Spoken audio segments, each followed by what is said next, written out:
अनाचार। कृष्ण रे संचार करो छाड़ी अनाचार।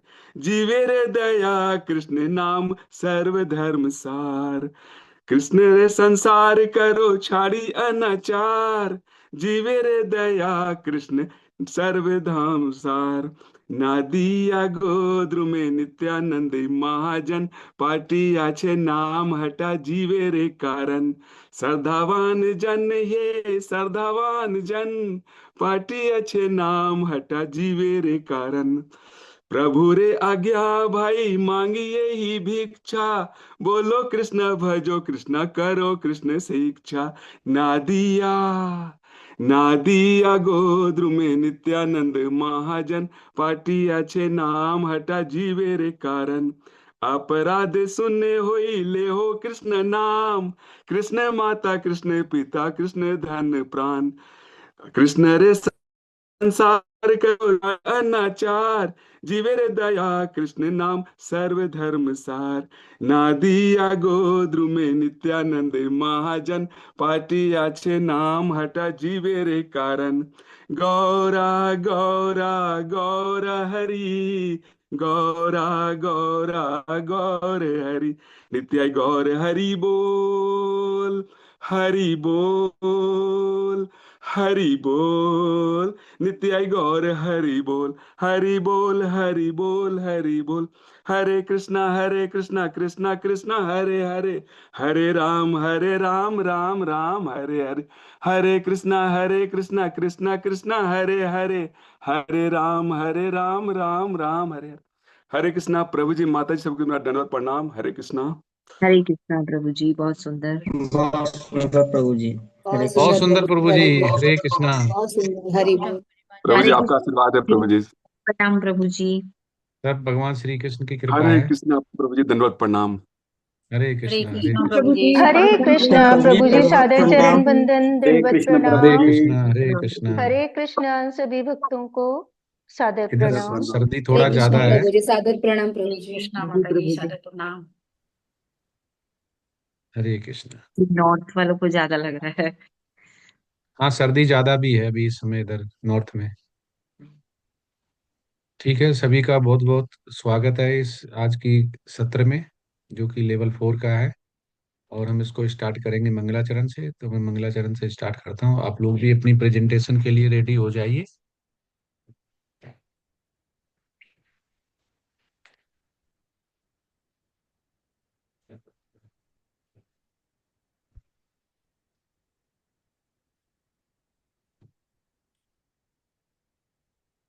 ठीक है, स्टार्ट करते हैं। आवाज सही आ रही मेरी?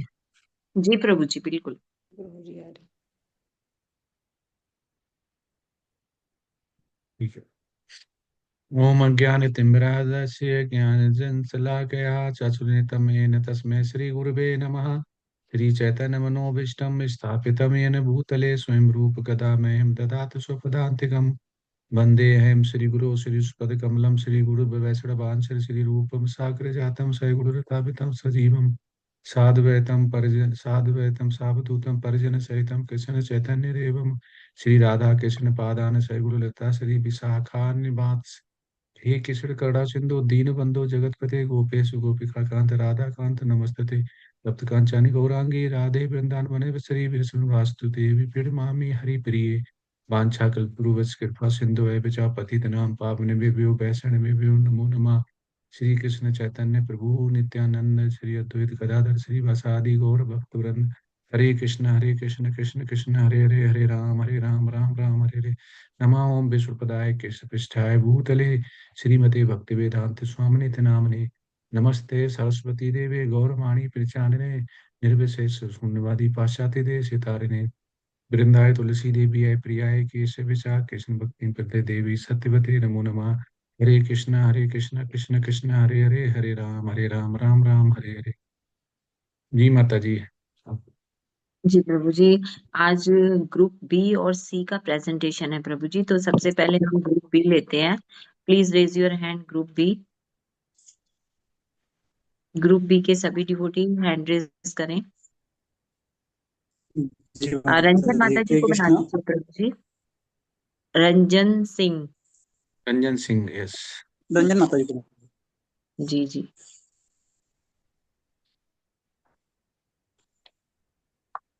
हाँ, बना दिए। प्रभु जी लेवल 4 सभी का प्रिय बनता जा रहा है, लेवल 6 से भी। ऐसा क्यों? प्रभु जी सबको बहुत अच्छा लगता है लेवल 4। लोग तो प्रेजेंटेशन देने भी नहीं आते हैं, अच्छा क्या लग रहा बाद में अच्छा लगता है प्रभु जी, जाने के बाद। है? हाँ, जाने के बाद अच्छा लगता है। प्रभु जी आप लोग का स्नेह है जो खींच रहा है सबको। हम्म। हाँ, यस यस।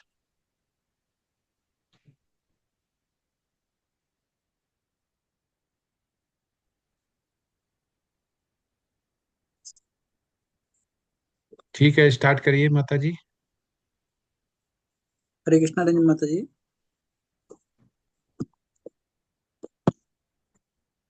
प्रभु जी। जी प्रभु जी कर रहे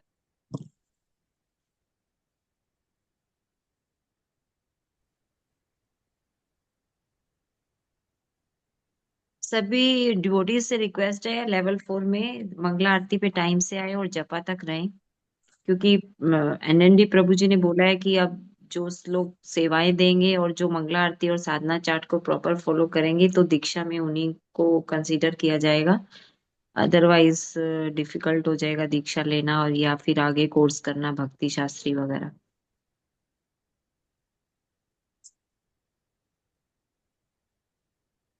माता जी आज हम लोग तो 35 मेंबर थे जी प्रेजेंट। जी जी प्रभु जी, मैंने जानवी माता जी को भेजा, वो बड़े खुश हुए कि हाँ लेवल 4 का परसेंटेज बहुत अच्छा है मंगला आरती में भी और जपा में भी। थैंक यू माता जी, हरे कृष्णा। क्या हुआ माता जी? माता जी शेयर नहीं हो रही तो कोई और करे ग्रुप में। रंजना माता जी, मैंने ग्रुप में शेयर की हुई है, कोई और भी कर सकता है। हो गई प्रभु जी।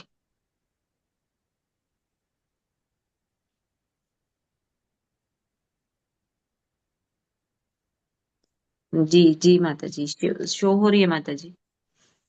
जी हरे कृष्णा प्रभु जी। हरे कृष्णा माता जी। ओम नमो भगवते वासुदेवाय। ओम नमो भगवते वासुदेवाय। ओम नमो भगवते वासुदेवाय। आज हमारे बी ग्रुप की 26 प्रस्तुति है लेवल 4 से। ये हमारे भक्ति रसामृत सिंधु पे आधारित प्रश्न अध्याय 8, 9, 10 एंड 11 से लिया गया है। इस प्रस्तुति को प्रस्तुत करने के लिए प्रभु आगे चाहते हैं। इसको हमने 2 राउंड में डिवाइड किया है, first round and second round में।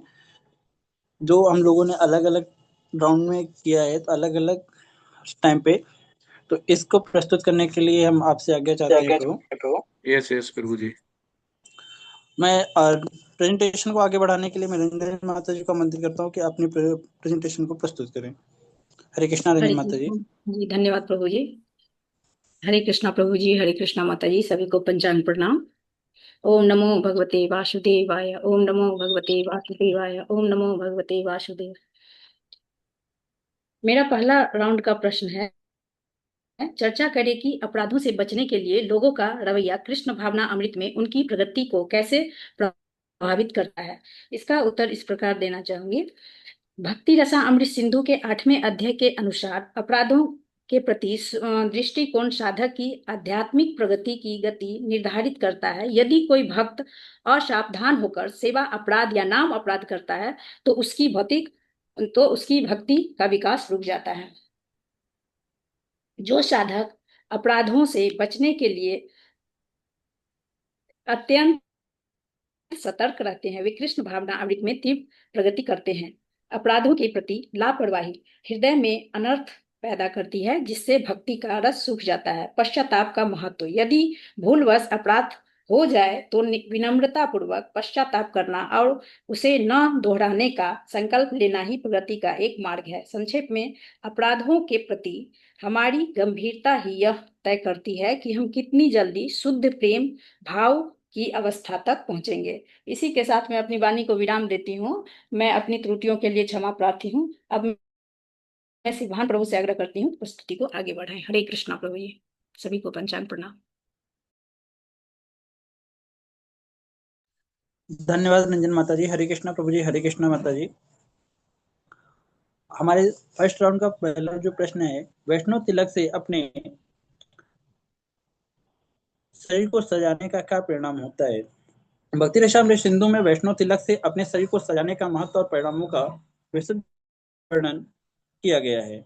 यह एक महत्वपूर्ण धार्मिक प्रथा है जो भक्तों के जीवन में गहरी आध्यात्मिक भूमिका निभाती है। यहाँ तिलक के महत्व पर आधारित बिंदुवार को जो तरीके प्रस्तुत किए गए हैं उनका बताने का थोड़ा सा मैं प्रयास करता हूँ। जैसे कि ईश्वर के प्रति समर्पण का प्रतीक वैष्णव तिलक लगाने से होता है। स्मरण और ध्यान की अवस्था स्थायित होती है। शरीर को शुद्ध करना, भगवान भक्त की पहचान और समाज में सम्मान, अहंकार और दंभ का नाश, नकारात्मकता प्रभाव से रक्षा, समाज और जीवन में संतुलन की रचनात्मकता और ईश्वर से आशीर्वाद प्राप्ति, शरीर को भगवान का मंदिर मानना, आध्यात्मिक और मानसिक उन्नति, भक्ति के प्रति दृढ़ निष्ठा का प्रमाण है। वैष्णव तिलक भक्त की दृढ़ निष्ठा का प्रतीक है। यह इस बात का संकेत है कि भक्त सच्चे दिल से भगवान के प्रति भक्ति और सेवा में संलग्न है। तिलक लगाना एक प्रकार से भक्त के आध्यात्मिक लक्ष्यों की ओर उसकी यात्रा की शुरुआत है। इन बिंदुओं के माध्यम से भक्ति रसामृत सिंधु में वैष्णव तिलक के लगाने के परिणाम को विस्तार से बताया गया है। यह न केवल भक्त के व्यक्तिगत जीवन में आध्यात्मिक सुधार और शुद्धता लाता है, बल्कि उसे समाज में अपनी धार्मिक पहचान और आत्मिक सुरक्षा भी प्रदान करता है। मैं अपनी प्रस्तुति को यहीं पे समाप्त करता हूँ। आगे की प्रस्तुति के लिए मैं ज्योति माता जी को आमंत्रित करता हूँ कि अपनी प्रस्तुति को प्रस्तुत करें। यदि मुझसे कोई त्रुटि हुई है तो मुझके लिए क्षमा प्रार्थी है प्रभु। आपका मार्गदर्शन चाहेंगे। हरे कृष्णा ज्योति माता जी। धन्यवाद शिवान प्रभु जी। हरे कृष्ण प्रभु जी। हरे कृष्ण माता जी। सभी को मेरा सादर प्रणाम। मेरा पहले राउंड का पहला प्रश्न है, पद्म पुराण के अनुसार गले में तुलसी की माला धारण करने और शरीर के 12 स्थानों को विष्णु के रूप में अंकित करने से क्या फल मिलता है।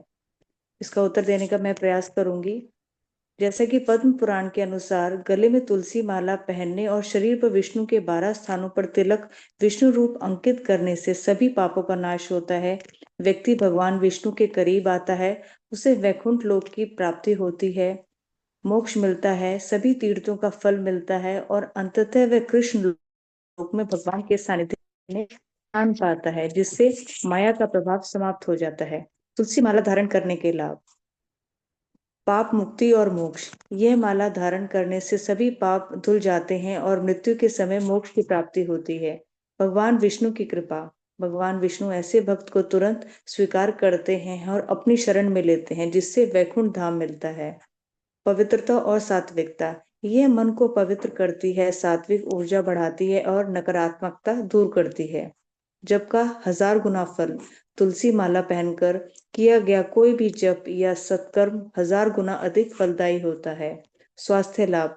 तुलसी की सुगंध शरीर में रोगों से लड़ने वाले तत्व को नष्ट करती है, रक्त शुद्ध करती है और फेफड़ों को शक्तिशाली बनाती है। इसी के साथ मैं अपनी वाणी को विराम देती हूँ और विनीता माता जी से आग्रह करती हूँ कि वो अपनी प्रस्तुति प्रस्तुत करें। धन्यवाद। धन्यवाद ज्योति माता जी। हरे कृष्ण प्रभु जी। हरे कृष्ण माता जी। सभी को मेरा सादर प्रणाम। आज का मेरा पहले राउंड का प्रश्न है, परमेश्वर के राज्य में प्रवेश करने की कीमत क्या है। इसका उत्तर देने का मैं प्रयास करती हूँ। भगवान श्री कृष्ण के धाम में प्रवेश करने के लिए भक्त को एक विशेष प्रकार के समर्पण, निष्ठा और शुद्ध भक्ति की आवश्यकता होती है। इस संदर्भ में भक्ति रसामृत सिंधु में निम्नलिखित बिंदुओं पर ध्यान केंद्रित किया गया है, जो हमें परमेश्वर के राज्य में प्रवेश की कीमत को समझने में मदद करते हैं। पूर्ण समर्पण। जो व्यक्ति अपने अहंकार, इच्छाओं और भौतिक संसर्गों को छोड़कर भगवान श्री कृष्ण को अपना सर्वस्व समर्पित करता है, वही भगवान के राज्य में प्रवेश करने के योग्य होता है। यह समर्पण शुद्ध भक्ति की पराकाष्ठा है, जिसमें भक्त न केवल भौतिक सुखों की इच्छा छोड़ देता है, बल्कि पूरी तरह से भगवान की इच्छाओं के अनुसार जीवन जीने के लिए तैयार हो जाता है। कृष्ण के चरणों में समर्पण अर्थात शरीर, मन और आत्मा को कृष्ण के चरणों में सौंप देना परमेश्वर के राज्य में प्रवेश का सबसे बड़ा रास्ता है। भक्ति और प्रेम का उत्कर्ष। जो भक्त भगवान के प्रति अद्वितीय प्रेम, अखंड निष्ठा रखता है, वही परमेश्वर के राज्य में प्रवेश करने का हकदार होता है। यह प्रेम उस भक्त का स्वाभाविक गुण बन जाता है, जो अपने भगवान के प्रति निरंतर प्रेम और सेवा के साथ रहता है।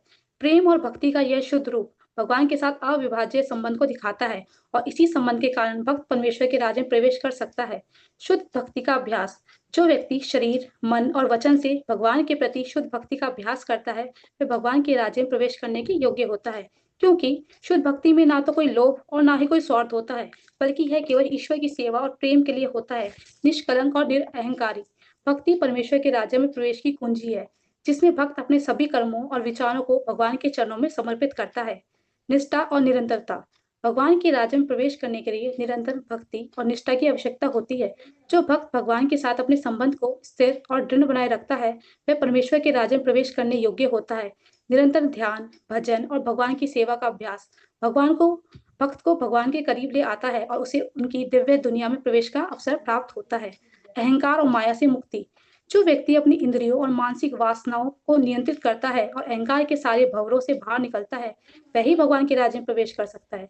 भगवान के साथ संबंध स्थापित करने के लिए भक्त को अपने स्वार्थी दृष्टिकोण और भौतिक इच्छाओं को त्यागना होता है।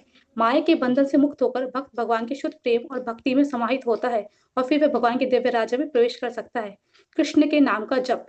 जो भक्त निरंतर कृष्ण का नाम लेता है और उनके दिव्य रूप का ध्यान करता है, वह परमेश्वर के राज्य में प्रवेश करता है। कृष्ण के नाम का जप ही वह मार्ग है जो भक्त को कृष्ण के धाम तक पहुंचाता है, अर्थात हरे कृष्ण कृष्ण कृष्ण हरे हरे, हरे राम राम राम हरे हरे। इस महामंत्र का जप परमेश्वर के राज्य में प्रवेश करने का सर्वोत्तम तरीका है। अंत में हम कह सकते हैं कि परमेश्वर के राज्य में प्रवेश की कीमत पूर्ण समर्पण, शुद्ध भक्ति, निरंतर सेवा और ईश्वर के प्रति प्रेम और निष्ठा है। जो भक्त अपने अहंकार और माया से मुक्त हो, भगवान के नाम का जप करता हो और निरंतर भगवान की सेवा में रहकर जीवन व्यतीत करता हो, वही परमेश्वर के राज्य में प्रवेश करने योग्य होता है। भक्ति रसामृत सिंधु में इस बात को स्पष्ट किया गया है कि परमेश्वर के धाम में प्रवेश केवल और केवल शुद्ध प्रेम और समर्पण के माध्यम से संभव है। इसी के साथ में अपनी वाणी को विराम देती हूँ। मुझसे कोई त्रुटि हो तो क्षमा करें और आगे के लिए मार्गदर्शन करें। अब मैं सत्येंद्र प्रभु जी से आग्रह करती हूँ कि प्रस्तुति को आगे बढ़ाएं। धन्यवाद प्रभु जी। हरे कृष्ण सत्येंद्र प्रभु जी। धन्यवाद माता जी। हरे कृष्णा प्रभु जी, हरे कृष्णा माता जी। मेरा आज का फर्स्ट राउंड का प्रश्न इस प्रकार है, समर्पण की 3 प्रकार की प्रार्थनाओं की व्याख्या सूचीबद्ध करें। भक्ति रसामृत सिंधु में समर्पण की 3 प्रकार की प्रार्थनाओं की व्याख्या दी गई है, जो भक्तों के भक्ति मार्ग में उनके आंतरिक भावनाओं और मनोवृत्तियों को प्रकट करती है। यह 3 प्रकार की प्रार्थनाएं भक्त की भावना और समर्पण की गहराई को दर्शाती है, जिसके माध्यम से वह भगवान के प्रति अपनी निष्ठा, विश्वास और समर्पण को व्यक्त करता है। अर्थार्थी प्रार्थना। नंबर 1, अर्थार्थी प्रार्थना, जहां भक्त भगवान से भौतिक इच्छाओं की प्राप्ति की कामना करता है। नंबर 2, ज्ञानार्थी प्रार्थना, जहां भक्त आत्मज्ञान की प्राप्ति के लिए भगवान से प्रार्थना करता है। नंबर 3, आत्मसमर्पण प्रार्थना, जहां भक्त अपने समस्त अस्तित्व को भगवान के चरणों में पूरी तरह समर्पित कर देता है और केवल भगवान की इच्छा के अनुसार चलता है। इन 3 प्रकार की प्रार्थनाओं के माध्यम से हम यह समझ सकते हैं कि भक्ति में समर्पण के विभिन्न स्तर होते हैं और प्रत्येक स्तर पर भक्त भगवान से जुड़ने का एक नया तरीका अपनाता है। अब मैं यहीं पर अपनी वाणी को विराम देते हुए श्यामा देवी माता जी से अनुरोध करता हूं कि वे अपनी प्रस्तुति को आगे बढ़ाएं। हरे कृष्णा माता जी, हरे कृष्णा प्रभु जी। धन्यवाद सत्येंद्र प्रभु जी। हरे कृष्ण प्रभु जी, सादर प्रणाम। हरे कृष्ण माता जी और हरे कृष्ण सभी को, आप सभी के चरणों में सादर प्रणाम। आज का मेरा पहला प्रश्न है पहले राउंड का, लौल्यम और लालसामयी का हिंदी में अर्थ दे, जिसका उत्तर इस प्रकार देने का प्रयास करती हूँ। न धनम न जनम न सुंदरीम कवितां वा जगदीश कामये, मम जन्मनि जन्मनीश्वरे भवताद् भक्तिरहैतु की त्वयि। हे सर्वशक्तिमान प्रभु, मुझ में न तो धन संचित करने की इच्छा है, न मैं सुंदर स्त्रियां चाहता हूँ, न मुझे अनेक अनुयायियों की कामना है। मैं तो जन्म जन्मांतर आपकी अहेतु की भक्ति का ही इच्छुक हूँ। युगायितं निमेषेण चक्षुषा प्रवृषायितं शून्यायितं जगत् सर्वं गोविंदा विरहेण मे। हे गोविंद, आपके वियोग का अनुभव करते हुए मैं एक क्षण पारावर्ष के समान समझता हूँ और इसके अधिक मानता हूँ। मेरे नेत्रों से अश्रुओं की झड़ी लगी हुई है और आपकी अनुपस्थिति में मुझे सारा विश्व शून्य लग रहा है। भगवान के लिए रोककर पुकारते समय आए हुए अश्रु सर्वोच्च सिद्धि का मूल्य है। लौल्यम का हिंदी अर्थ है अत्यधिक उत्कंठा और लालसामयी का अर्थ है अत्यधिक उत्सुकता और लालसापूर्ण इच्छा। भक्ति रसामृत सिंधु के 9वें अध्याय में विज्ञप्ति के बारे में हमें यह सिखाया जाता है कि उसकी 3 विधियां हैं। पहली, संप्रार्थनात्मिका, भावपूर्वक प्रार्थना करना। दैन्य बोधिका, अपने आप को विनीत रूप से प्रस्तुत करना। और लालसामयी, सिद्धि की इच्छा करना। लालसामयी विज्ञप्ति भक्त को अपनी सहज स्थिति में पहुंचने की लालसा कहलाती है। जब भक्त को भगवान के साथ अपने स्वाभाविक संबंध की अनुभूति होती है तो उसे अपनी आदि स्थिति समझ में आती है और वह मुख्य 5 रसों में से एक रस में पुनः स्थापित होना चाहता है।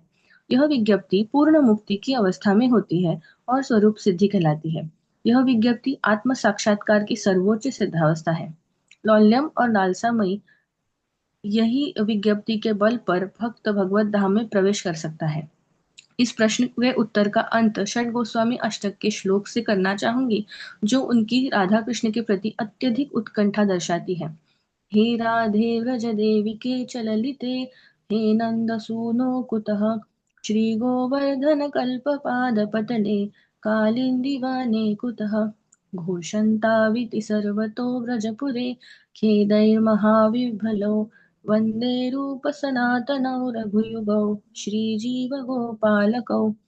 हे वृंदावन की रानी राधा रानी, हे ललिता सखी, हे नंद महाराज के पुत्र, अब सब कहाँ है? क्या अब गोवर्धन पर्वत पर है या यमुना तट के वृक्षों के नीचे है? अब कहाँ है? इस कृष्ण चेतना की मनोदशा में रहने वाले षड गोस्वामियों के चरणों में आदर पूर्वक प्रणाम करता हूँ। हरे कृष्णा। यहीं पे मैं अपनी वाणी को विराम देती हूँ और प्रस्तुति को आगे बढ़ाने के लिए शिवभान प्रभु जी को आमंत्रित करती हूँ। हरे कृष्णा शिवभान प्रभु जी। हरे कृष्णा प्रभु जी, हरे कृष्णा माता जी। यहाँ पे हमारा फर्स्ट राउंड समाप्त होता है। सेकंड राउंड स्टार्ट करने की अनुमति चाहते हैं प्रभु। हरे कृष्णा प्रभु। सेकंड राउंड के लिए मैं रंजन माता जी को आमंत्रित करता हूँ कि अपनी प्रस्तुति को आगे बढ़ाएं। हरे कृष्णा। हरे कृष्णा धन्यवाद रंजन। प्रभु जी। हरे कृष्णा माता जी, हरे कृष्णा प्रभु जी, सभी को चरणों स्पर्श। मेरा दूसरे राउंड का प्रश्न है, चर्चा करें कि अध्याय 9 आपको आपके प्रार्थना के जीवन में कैसे प्रेरित करता है। अध्याय 9 से उपयुक्त कथनों का संदर्भ दीजिए। अध्याय 9 में दिए गए उचित कथनों के संदर्भ मंदिर पूजा के महत्व की चर्चा कीजिए। इसका उत्तर इस प्रकार देना चाहती हूँ। शील रूप गोस्वामी द्वारा रचित भक्ति रसा अमृत सिंधु 9वां अध्याय वैदिक भक्ति के व्यवहारिक अंगों पर प्रकाश डालता है। यह अध्याय हमारे प्रार्थना जीवन और मंदिर पूजा के महत्व को निम्नलिखित रूप में प्रेरित करता है। दैन्य और आत्मनिवेदन। यह अध्याय हमें सिखाता है कि प्रार्थना केवल मांगना नहीं बल्कि भगवान के सामने अपनी दीनता स्वीकार करना है। यह अहंकार को मिटाकर सच्ची शरणागति की प्रेरणा देता है। लालसामय प्रार्थना। यहाँ बताया गया है कि हमें भगवान की सेवा पाने के लिए तीव्र इच्छा लालसा के साथ प्रार्थना करनी चाहिए, जिससे हमारा हृदय शुद्ध होता है। मंदिर पूजा का महत्व। अर्च विग्रह की साक्षात सेवा। मंदिर में स्थित विग्रह केवल मूर्ति नहीं बल्कि भगवान का साक्षात स्वरूप है। उनकी सेवा करने से भक्ति परिपक्व होती है। अपराधों से सुरक्षा। मंदिर पूजा हमें अपराधों के प्रति जागरूक करती है। नियमों का पालन करने से मन में अनुशासन आता है और ध्यान केंद्रित होता है। संगत और दर्शन। मंदिर जाना हमें भक्तों का संग और भगवान के दर्शन का अवसर देता है, जो आध्यात्मिक प्रगति के लिए अनिवार्य है। निष्कर्ष। इस अध्याय का सार यह है कि नियमित मंदिर पूजा और विनम्र प्रार्थना ही जीव को माया से मुक्त कर कृष्ण प्रेम की ओर ले जाती है। अब मैं अपनी वाणी को विराम देती हूँ। मैं अपनी त्रुटियों के लिए क्षमा प्रार्थी हूँ। अब मैं शिवभान प्रभु से आग्रह करती हूँ प्रस्तुति को आगे बढ़ाएं। हरे कृष्ण माता जी, हरे कृष्णा प्रभु जी। धन्यवाद रंजन माता जी। हरे कृष्णा प्रभु जी, हरे कृष्णा माता जी। सभी के चरणों में सादर चरण वंदन।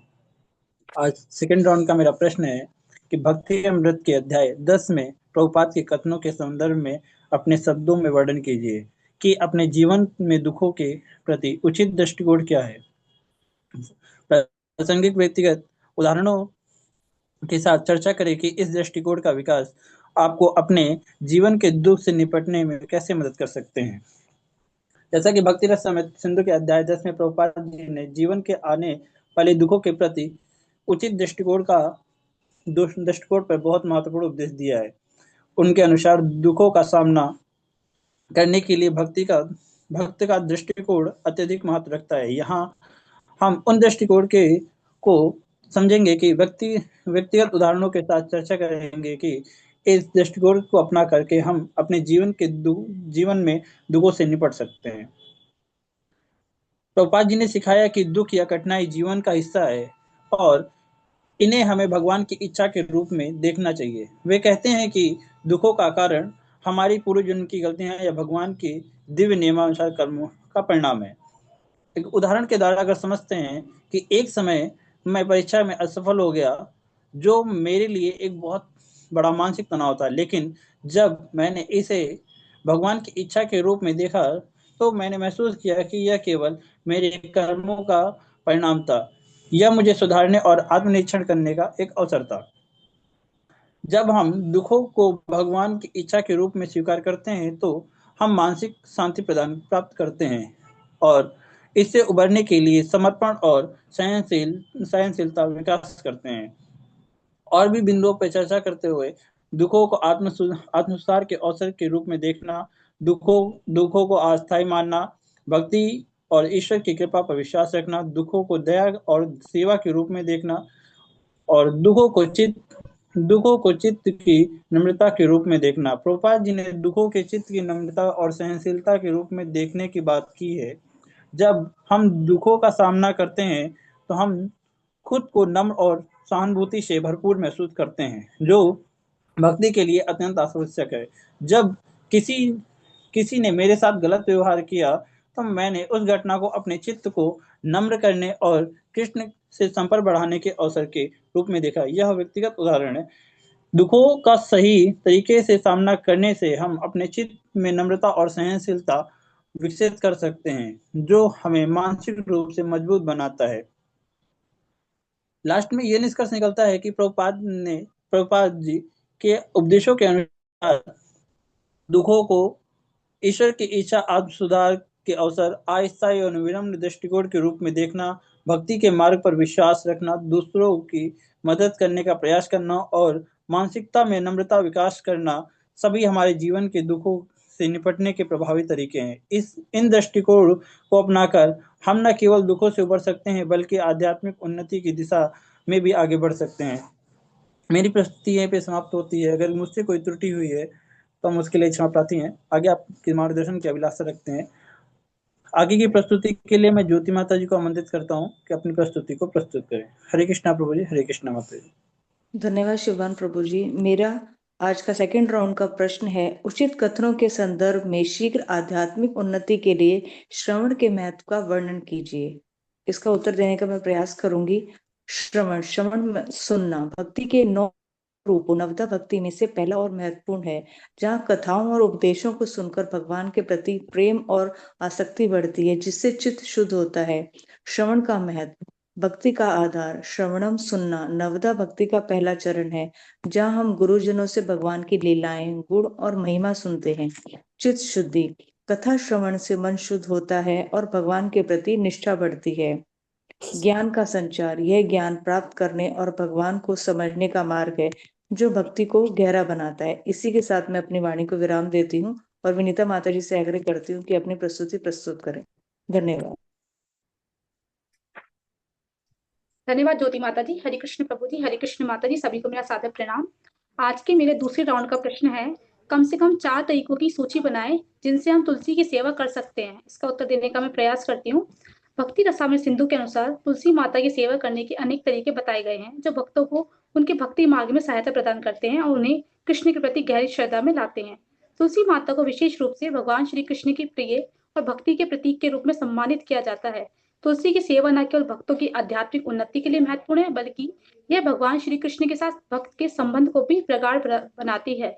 यह तुलसी की सेवा करने के 4 प्रमुख तरीकों का विवरण दिया गया है, जैसे कि भक्ति रसामृत सिंधु में बताया गया है। तुलसी के पौधों की देखभाल और रोपण करना। भक्तों को यह आदेश दिया गया है कि वे तुलसी के पौधों की सेवा करें, उन्हें प्रणाम करें, उन्हें ठीक से पानी दें, उनकी स्वस्थता और वृद्धि का ध्यान रखें। तुलसी के पौधों का रोपण और उसकी देखभाल से भगवान श्री कृष्ण की भक्ति में श्रद्धा और निष्ठा बढ़ती है। तुलसी के पत्तों की पूजा करना। तुलसी के पत्तों को भगवान श्री कृष्ण की पूजा अर्चना में विशेष रूप से उपयोग किया जाता है।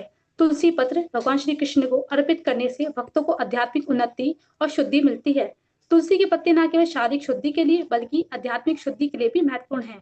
पूजा करते समय तुलसी के पत्ते भगवान श्री कृष्ण के चरणों में अर्पित करने से भक्त को भगवान का आशीर्वाद और कृपा मिलती है तथा भगवान बिना तुलसी दल के कुछ भी स्वीकार नहीं करते। तुलसी का ध्यान और जप। जब भक्त तुलसी के पास बैठकर हरे कृष्ण महामंत्र का जप करता है तो उसका ध्यान और भक्ति भगवान श्री कृष्ण में और अधिक बढ़ती है।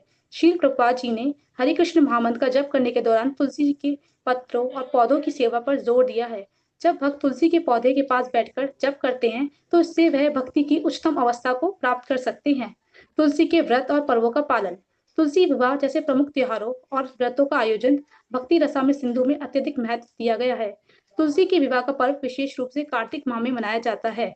तुलसी विवाह के दिन भक्त विशेष पूजा करते हैं जिसमें तुलसी के पौधों को शुद्ध रूप से पूजा जाता है, उन्हें प्रसाद अर्पित किया जाता है और भगवान कृष्ण के साथ विवाह की तरह पूजा होती है। इस व्रत और पर्व में सच्चे प्रेम और भक्ति के साथ तुलसी की पूजा करने से भक्त भगवान कृष्ण के आशीर्वाद के पात्र बनते हैं और उनकी भक्ति में गहरी श्रद्धा और समर्पण की भावना उत्पन्न होती है, जिससे भक्त और भगवान के बीच एक अत्यंत गहरा और पवित्र संबंध स्थापित होता है। निष्कर्ष में हम ये कह सकते हैं कि तुलसी की सेवा करना भक्तों के लिए एक आध्यात्मिक मार्ग है जो उन्हें भगवान श्री कृष्ण के नजदीक लाता है। बताए गए तरीकों से भक्त न केवल अपने आध्यात्मिक जीवन को सुधार सकते हैं बल्कि भगवान श्री कृष्ण के साथ अपनी आत्मीयता और भक्ति का संबंध भी स्थापित कर सकते हैं। इसी के साथ में अपनी वाणी को विराम देती हूँ। उससे कोई त्रुटि हो तो क्षमा करने की कृपा करें और आगे के लिए मार्गदर्शन करें। अब मैं आगे की प्रस्तुति के लिए सत्येंद्र प्रभु जी को आमंत्रित करती हूँ। हरे कृष्ण सभी को। हरे कृष्ण सत्येंद्र प्रभु जी। धन्यवाद नीता माता जी। हरे कृष्णा प्रभु जी। हरे कृष्णा माता जी। मेरा आज का सेकंड राउंड का प्रश्न इस प्रकार है, एक उपदेशक को भगवान कृष्ण का मित्र क्यों माना जाता है? भक्ति रसामृत सिंधु के अनुसार उपदेशक वह व्यक्ति होता है जो भगवान कृष्ण के दिव्य संदेश और भक्ति को संसार में फैलाता है। भगवान श्री कृष्ण ने गीता में स्पष्ट रूप से कहा है कि जो मेरी शिक्षा को दूसरों तक पहुंचाता है वह मेरा बहुत प्रिय मित्र होता है। भगवान के साथ मित्रवत संबंध। भक्तों और उपदेशकों के साथ भगवान का संबंध प्रेम और मित्रवत होता है। इस संदर्भ में उपदेशक जो भगवान के रूप का प्रचार करता है, जो नाम और रूप का प्रचार करता है, वह कृष्ण से प्रेम और मित्रता की स्थिति में रहता है। वह भगवान का संदेश फैलाने में भगवान के साथ साझेदारी करता है। इस कारण वह भगवान का मित्र बन जाता है। कृष्ण का परम संदेशवाहक। एक उपदेशक को कृष्ण का मित्र माना जाता है क्योंकि वह भगवान के प्रेम और भक्ति का संदेशवाहक बनता है। भक्ति रसामृत सिंधु के अनुसार भक्त या उपदेशक भगवान का दूत माना जाता है। भगवान के दूत के रूप में काम करते हुए उपदेशक को भगवान से विशेष आशीर्वाद प्राप्त होता है। वह कृष्ण के साथ एक आध्यात्मिक और मित्रवत संबंध स्थापित करता है। आध्यात्मिक प्रेम और सेवा। एक उपदेशक का कार्य केवल ज्ञान प्रदान करना नहीं होता बल्कि वह भगवान कृष्ण के प्रति आध्यात्मिक प्रेम और निष्काम सेवा का सर्वोत्तम उदाहरण प्रस्तुत करता है। कृष्ण के संदेश को फैलाने के कार्य में उपदेशक अपनी जीवन की समाप्ति करता है जो उसे भगवान कृष्ण के करीब लाता है। कृष्ण के प्रेम का प्रसार। भक्ति रसामृत सिंधु में यह भी कहा गया है कि भगवान कृष्ण के प्रेम का प्रसार करने वाले व्यक्ति को भगवान कृष्ण का मित्र माना जाता है।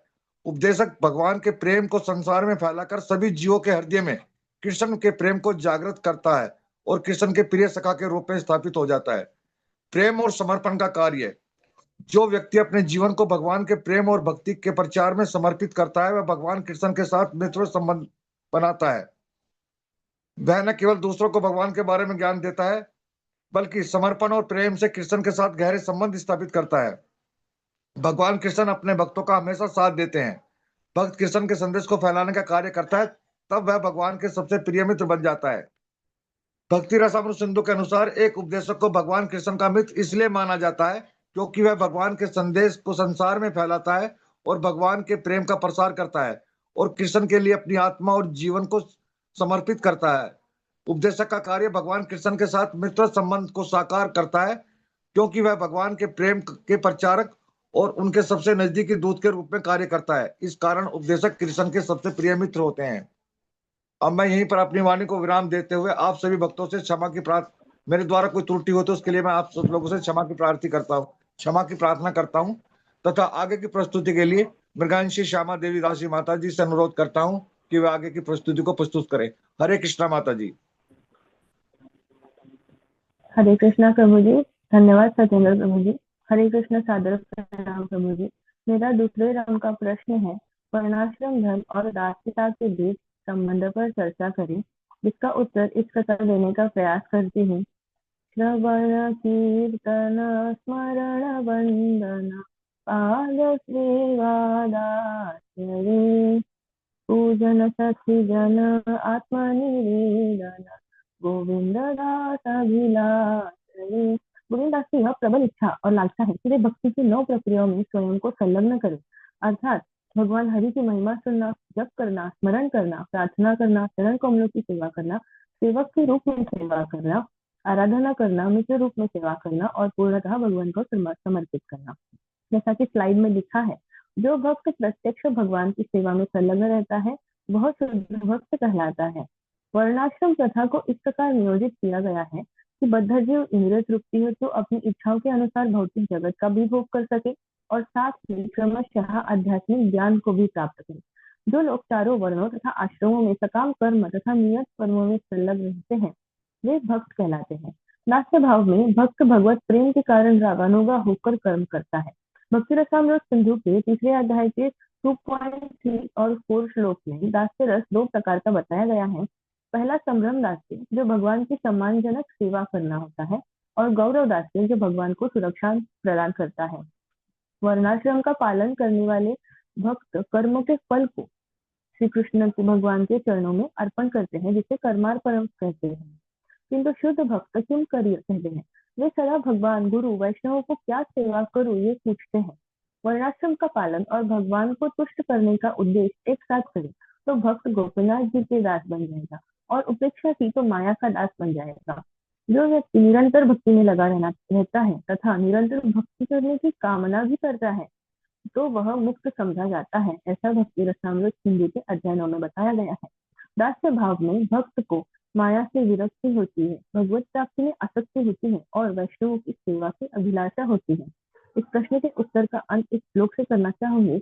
अयिनंद तनुज किंकरम पतितं मा विषमे भवाम्बुधौ, कृपया तव पाद पंकज स्थितधूलि सदृशं विचिन्तय। हे महाराज नंद के पुत्र, मैं आपका नित्य दास हूँ, फिर भी न जाने किस तरह मैं जन्म तथा मृत्यु के सागर में गिर गया हूँ। कृपया मुझे इस मृत्यु सागर से निकाल कर अपने चरण कमल की भूमि बना ले। अब मैं यहीं पे अपनी वाणी को विराम देती हूँ। अपनी त्रुटियों के लिए क्षमा प्रार्थी हूँ। कायेन वाचा मनसेन्द्रियैर्वा बुद्ध्यात्मना वा प्रकृति स्वभावात् करोति यत् यत् सकलं परस्मै नारायणायति समर्पयेत्। यहीं पर हम ग्रुप बी की प्रस्तुति को समाप्त करते हैं। हम सब अपनी त्रुटियों के लिए क्षमा याचना करते हैं और आपसे मार्गदर्शन मिलेंगे, आपके चरणों में प्रार्थना करते हैं।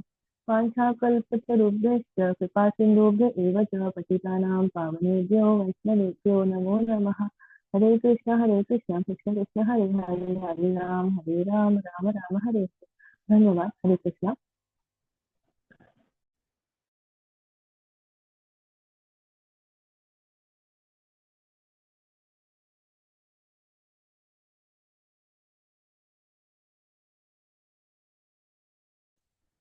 प्रभु जी माइक ऑन हरे करिए। कृष्णा प्रभु जी, माइक माइक अनम्यूट कीजिए। हरे कृष्णा। हरे कृष्णा हरे कृष्णा। हाँ सॉरी, मैंने अनम्यूट करना भूल गया। मैं की प्रस्तुति बहुत अच्छी थी और आपने राउंड 1 राउंड 2 करके बनाया तो काफी क्लैरिटी थी कि ईच डिवोटी हैविंग 2 क्वेश्चंस, उन्होंने उसके आंसर दिए। बहुत अच्छी प्रस्तुति थी। मेरे इससे 3 प्रश्न हैं। आप लोगों ने जो भी दिखाया है और उसको समझने के लिए और सीखने के लिए, एक तो यह कि भक्त रसामृत सिंधु वास्तव में क्या है, भक्त रसामृत सिंधु क्या है। और दूसरा जो प्रश्न है वो ये है कि इसके लेखक कौन है और उन्होंने इसे क्यों लिखा, why he has written. Question ये है, उन्होंने इसे क्यों लिखा। तीसरा प्रश्न है जो आपकी पीपीटी में था, उत्तम भक्ति या शुद्ध भक्ति की परिभाषा क्या है, डिफिनेशन ऑफ उत्तम भक्ति या शुद्ध भक्ति। ये 3 प्रश्न है।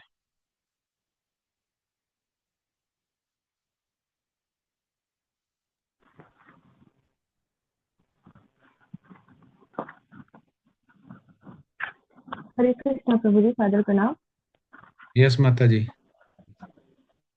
जी प्रभु जी, पहले आपने प्रश्न किया था कि शुद्ध भक्ति की डेफिनेशन क्या है। तो हमें डेफिनेशन बताई गई है कि अन्याभिलाषिता शून्यम, मतलब कोई अभिलाषा नहीं होती है भक्ति को, और उसके 6 चरण भी बताए गए हैं भक्ति, शुद्ध भक्ति की। क्लेशाग्नि, शुभदा, सांद्रदानंद, सुदुर्लभा और कृष्ण कृष्ण का कृष्णाकर्षिणी। तो ये 6 लक्षण जिसमें होते हैं वो शुद्ध भक्त होता है, और अन्य अभिलाषिता शून्य ये डेफिनेशन है शुद्ध भक्ति की। हरे कृष्ण से। Yes, this is the definition of उत्तम भक्ति। शुद्ध भक्ति की परिभाषा क्या है कि रूप गोस्वामी के अनुसार जो उन्होंने लिखा हुआ है कि उत्तम भक्त वह है जिसमें भौतिक इच्छाओं का त्याग कर इंद्रियों के स्वामी भगवान श्री कृष्ण की प्रसन्नता के लिए जो भी करता है उन्हें पूर्ण रूप से समर्पित हो जाता है। अन्यभिलाषिता शून्यम, ज्ञान कर्मादानावृतम, अनुकूल से संकल्प के सुनृतम, भक्तिरुत्तमा। माता जी ने बताया। अभी 2 प्रश्न बचे हैं कि वास्तव में भक्ति रसामृत सिंधु क्या है, जो बुक है वो क्या है, ठीक है। और इसके लेखक कौन है, हरे उन्होंने कृष्णा इसे क्यों लिखा। प्रभु जी। जी प्रभु जी, ये चील रूप गोस्वामी द्वारा जो है एक मतलब ग्रंथ उनके द्वारा रचित है ये, और इसमें भगवान के प्रति शुद्ध अटूट प्रेम और सेवा के बारे में बताया गया है। और ये जो है चैतन्य महाप्रभु की शिक्षाओं पर भी आधारित है ये ग्रंथ। हम्म इससे हमें मतलब तरह तरह के नियम, हमें जो अनुभव है वो सब इसमें मतलब बताए गए हैं। इसके द्वारा हम जान सकते हैं। Yes yes. हरे कृष्ण प्रभु जी, मैं कुछ ऐड कर सकती हूँ इसमें? हाँ यस यस। प्रभु जी, ये श्री रूप गोस्वामी ने हमारी मतलब भक्ति रसामृत सिंधु की रचना हमारे लिए केवल की है, क्योंकि जो लोग कृष्ण भावनामृत आंदोलन में लगे हुए हैं वो इस महान ग्रंथ का लाभ उठाकर कृष्ण भावनामृत में दृढ़ता से स्थित हो सकते। हरे कृष्ण। हाँ यस, माता जी ने सही बोला कि इसमें जो ऐड किया उन्होंने कि हमारे लिए लिखा है।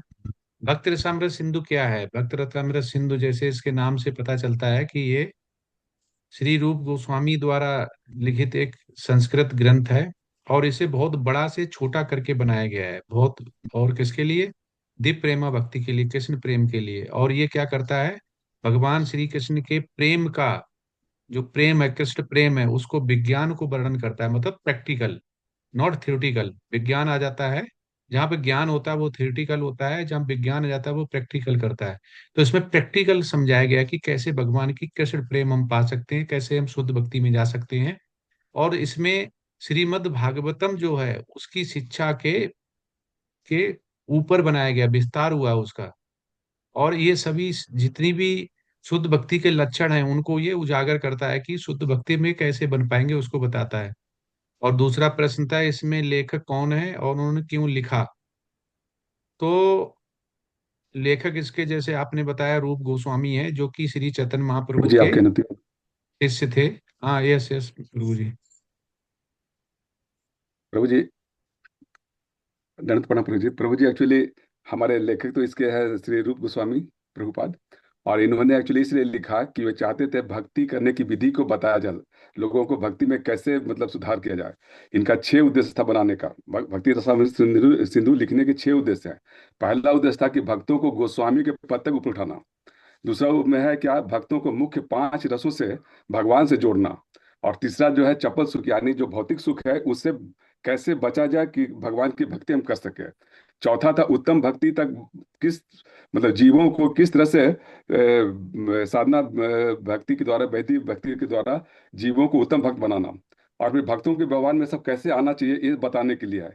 और भक्ति में जो उसकी श्रद्धा है उस श्रद्धा को किस तरह से दृढ़ किया जाए, इसके लिए भक्ति रसामृत सिंधु बनाया गया है प्रभु जी। Yes yes. तो धन्यवाद सभी भक्तों का। अब अगली प्रेजेंटेशन लेते हैं। बहुत उत्तम उत्तर दिए आपने। हरे कृष्णा। हरे हरे कृष्ण प्रभु। कृष्ण। प्रभु जी, लेवल सी के सभी डिवोटी हैंड रेज करें। माता जी, हरे कृष्ण प्रभु जी, मुझे कोर्स बना दीजिए। हरे कृष्ण। अंजलि माता जी को बना दीजिए प्रभु जी। यस, बना दिया। माता जी शेयर करिए। जी।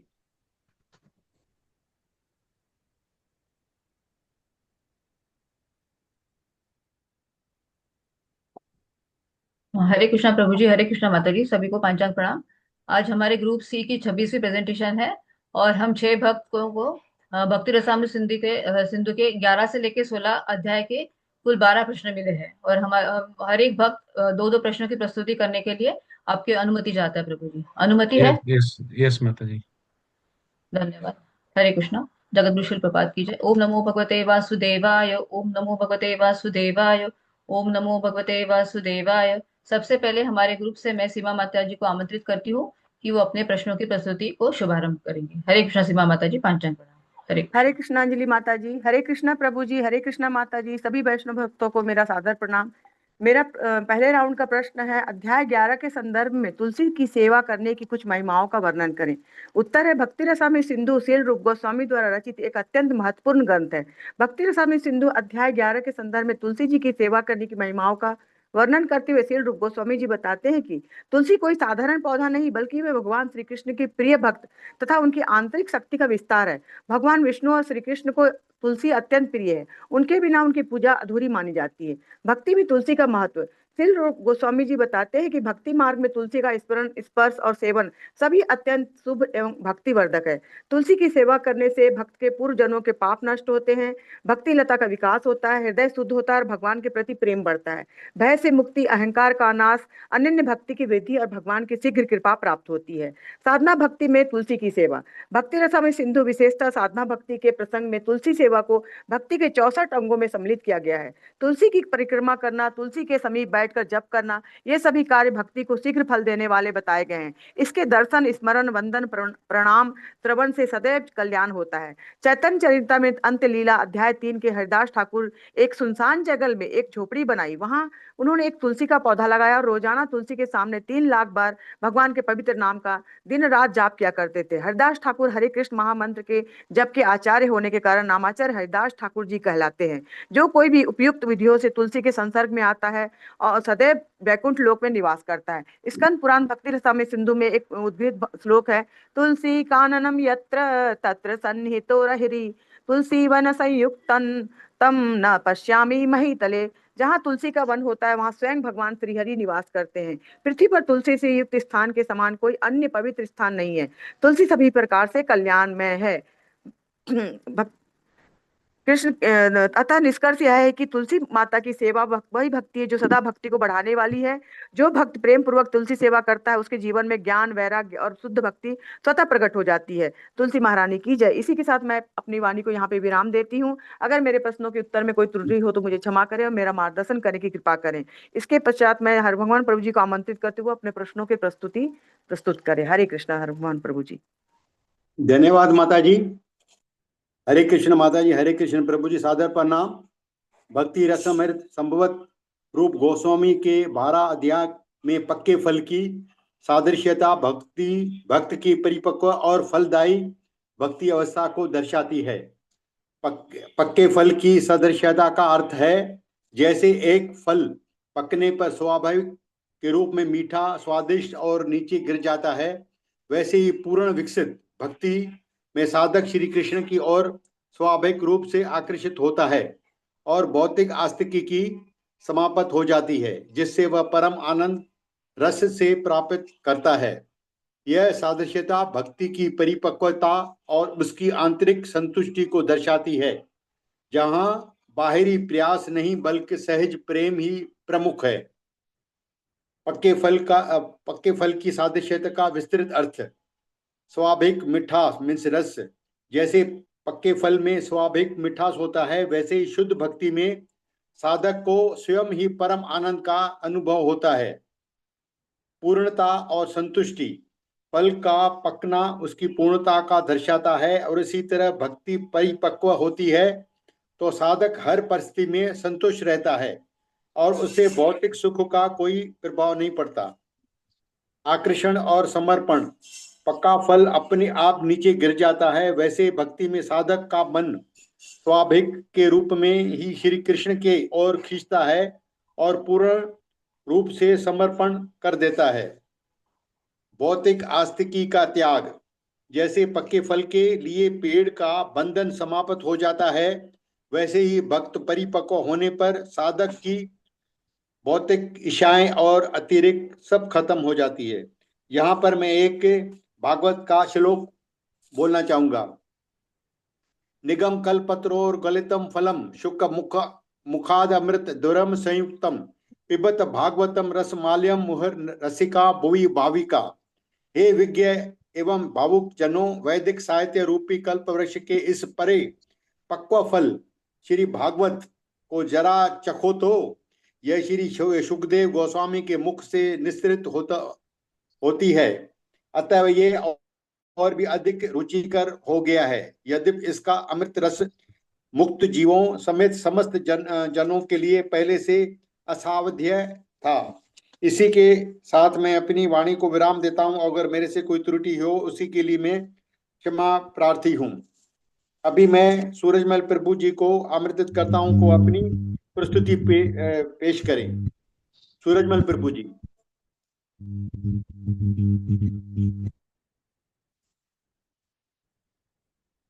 सूरजमल प्रभु जी।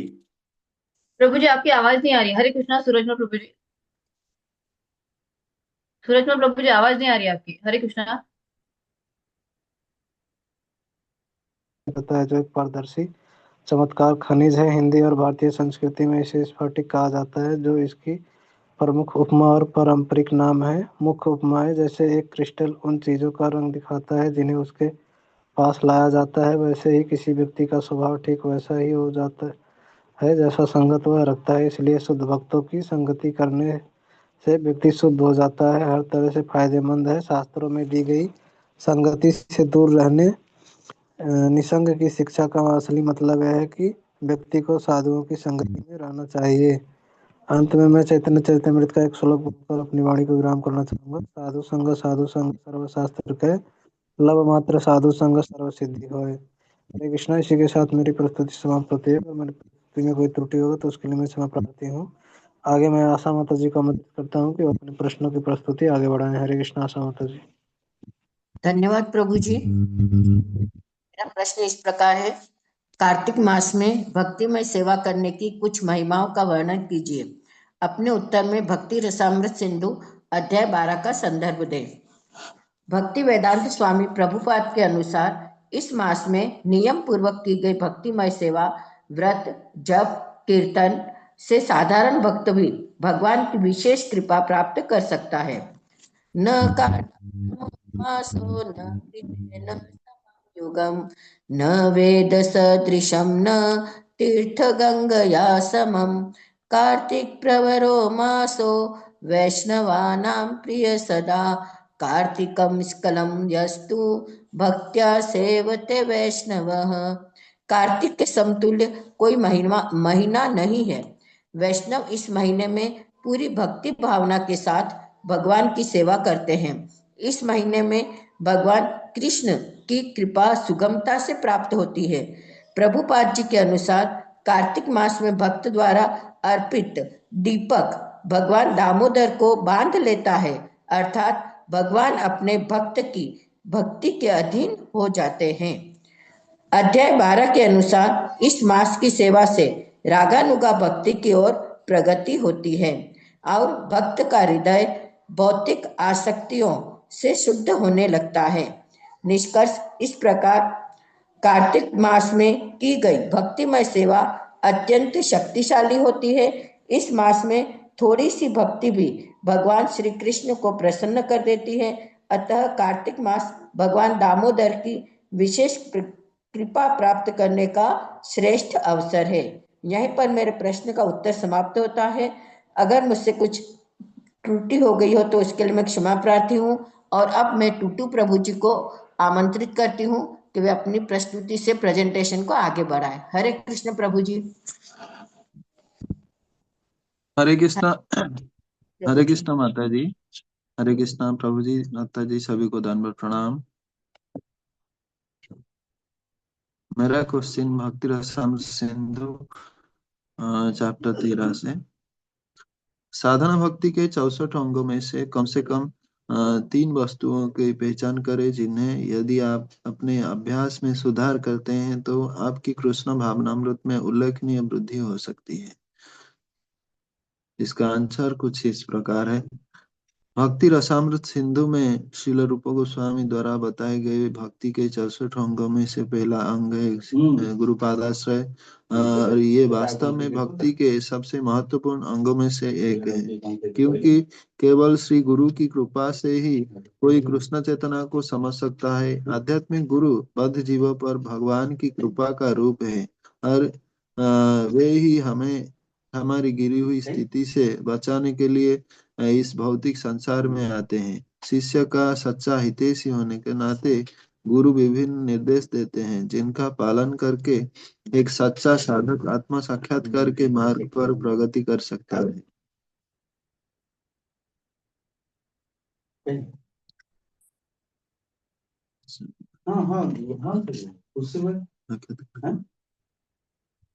इसके संदर्भ में चैतन्य चरितामृत मध्य लीला 19.151 ब्रह्मांडे भ्रमित कौन भाग्यवान जीव गुरु कृष्ण प्रसाद पाए भक्ति लता बीज। दीक्षा तथा भक्ति के उपदेश ग्रहण। दीक्षा सर्वदा प्रामाणिक गुरु से लेना चाहिए। जो गुरु शिष्य परंपरा में आते हैं उन्हीं से दीक्षा लेना चाहिए। श्रद्धा विश्वास के साथ गुरु सेवा। गुरु से दीक्षा ग्रहण के संबंध में श्रीमद् भागवत में भगवान श्री कृष्ण कहते हैं, हे उद्धव, गुरु को मेरा रूप ही नहीं मेरा आत्मा ही समझना चाहिए। उन्हें साधारण मनुष्य कभी ना समझे। साधारण मनुष्य को जैसे गुरु से कभी भी ईर्ष्या ना करे। उन्हें सर्वदा भगवान का प्रतिनिधि मानना चाहिए। गुरु का सेवा करने से समस्त देवताओं की सेवा संपन्न होती है। हरे कृष्णा। मैं यहाँ पे अपना वाणी को विराम देता हूँ। अगर मुझसे कहीं त्रुटि हुआ है तो इसके लिए मैं क्षमा प्रार्थी हूँ। आगे मैं अंजलि माता जी को आमंत्रित करता हूँ कि वो अपना प्रस्तुतिकरण प्रस्तुत करें। हरे कृष्णा माता। धन्यवाद प्रभु जी। हरे कृष्णा प्रभु जी, हरे कृष्णा माता जी। सभी को पांचांग प्रणाम। उपस्थित सभी समस्त भक्त वृंद के सामने मेरे चरण वंदन। मेरा प्रश्न है पहला, भक्ति रसामृत सिंधु अध्याय 15 रागात्मिका भक्ति और रागानुगा भक्ति शब्दों को संक्षेप में बताइए। इस प्रश्न की प्रस्तुति का मैं उत्तर देने का प्रयास करती हूँ। जगतगुरु श्री प्रपात की जय। रागात्मका भक्ति इष्टे स्वराज के रागा परम विश्चिता भवे तन्मया भवे भक्ति उत्तर रागात्मक उदित। जैसे कि भक्ति रसामृत सिंधु में श्री रूप गोस्वामी पाद ने बताया है कि रागात्मिका भक्ति वह भक्ति जो किसी भी चीज के प्रति सहज आकर्षण के रूप में परिभाषित की जाती है। जब कोई अपने विचारों में पूरी तरह से डूबा हो और प्रेम की तीव्र इच्छा रखता हो।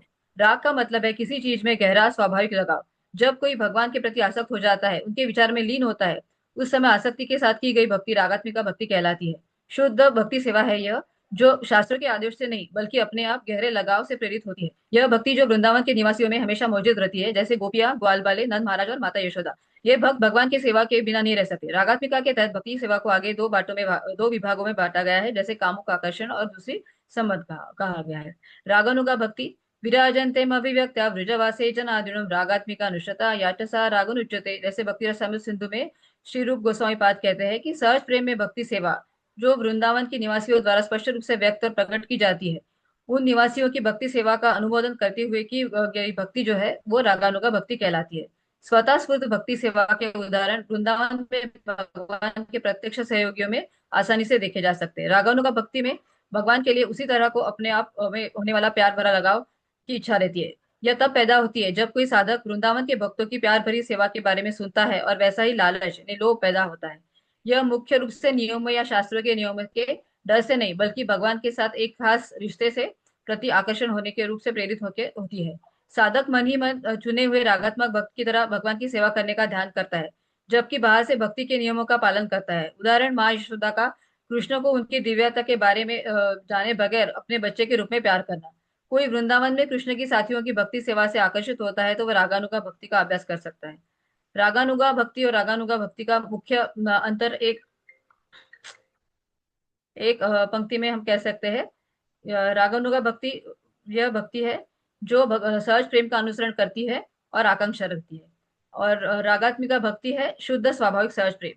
यहाँ पे श्री रूप गोस्वामी पाद लोक शब्द का इस्तेमाल करते हैं और कहते हैं कि रागानुगा भक्ति में प्रवेश करने के लिए यही एकमात्र योग्यता है। यह लालच ही एकमात्र कीमत है। जैसे कि चैतन्य चरितमृत में वर्णन आया है, कृष्ण भक्ति रस भाविता मति क्रियाताम यदि कुतोपि लभ्यते तत्र लोलम अपि मूलम एक जन्म कोटि जन्म सुकृते न लभ्यते। अगर हमें शुद्ध भक्ति चाहिए तो सैकड़ों हजारों जन्मों के पुण्य कर्म से नहीं मिल सकती। इसे केवल एक कीमत चुकाकर पाया जा सकता है, और वो पाने की तीव्र लालसा। और यह कहीं अगर उपलब्ध है तो उसे बिना किसी देरी से खरीदना चाहिए। यहाँ पर मैं मेरे वाणी को विराम देती हूँ, और मेरे प्रश्न की प्रस्तुति में अगर कोई त्रुटि हो तो क्षमा प्रार्थी हूँ। और आगे मैं सीमा माता जी को दूसरे प्रश्न के लिए आमंत्रित करती हूँ। हरे कृष्णा सीमा माता जी।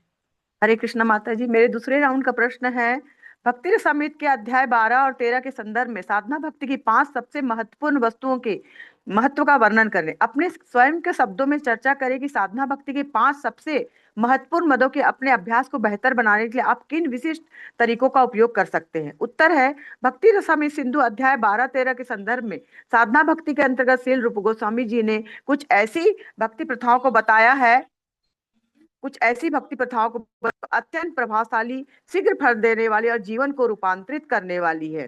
साधना भक्ति की 5 सबसे महत्वपूर्ण वस्तुएं। पहला है साधु संग, शुद्ध भक्तों का संग। साधु संग से ही भक्ति का बीज अर्थात भक्ति लता प्राप्त होती है।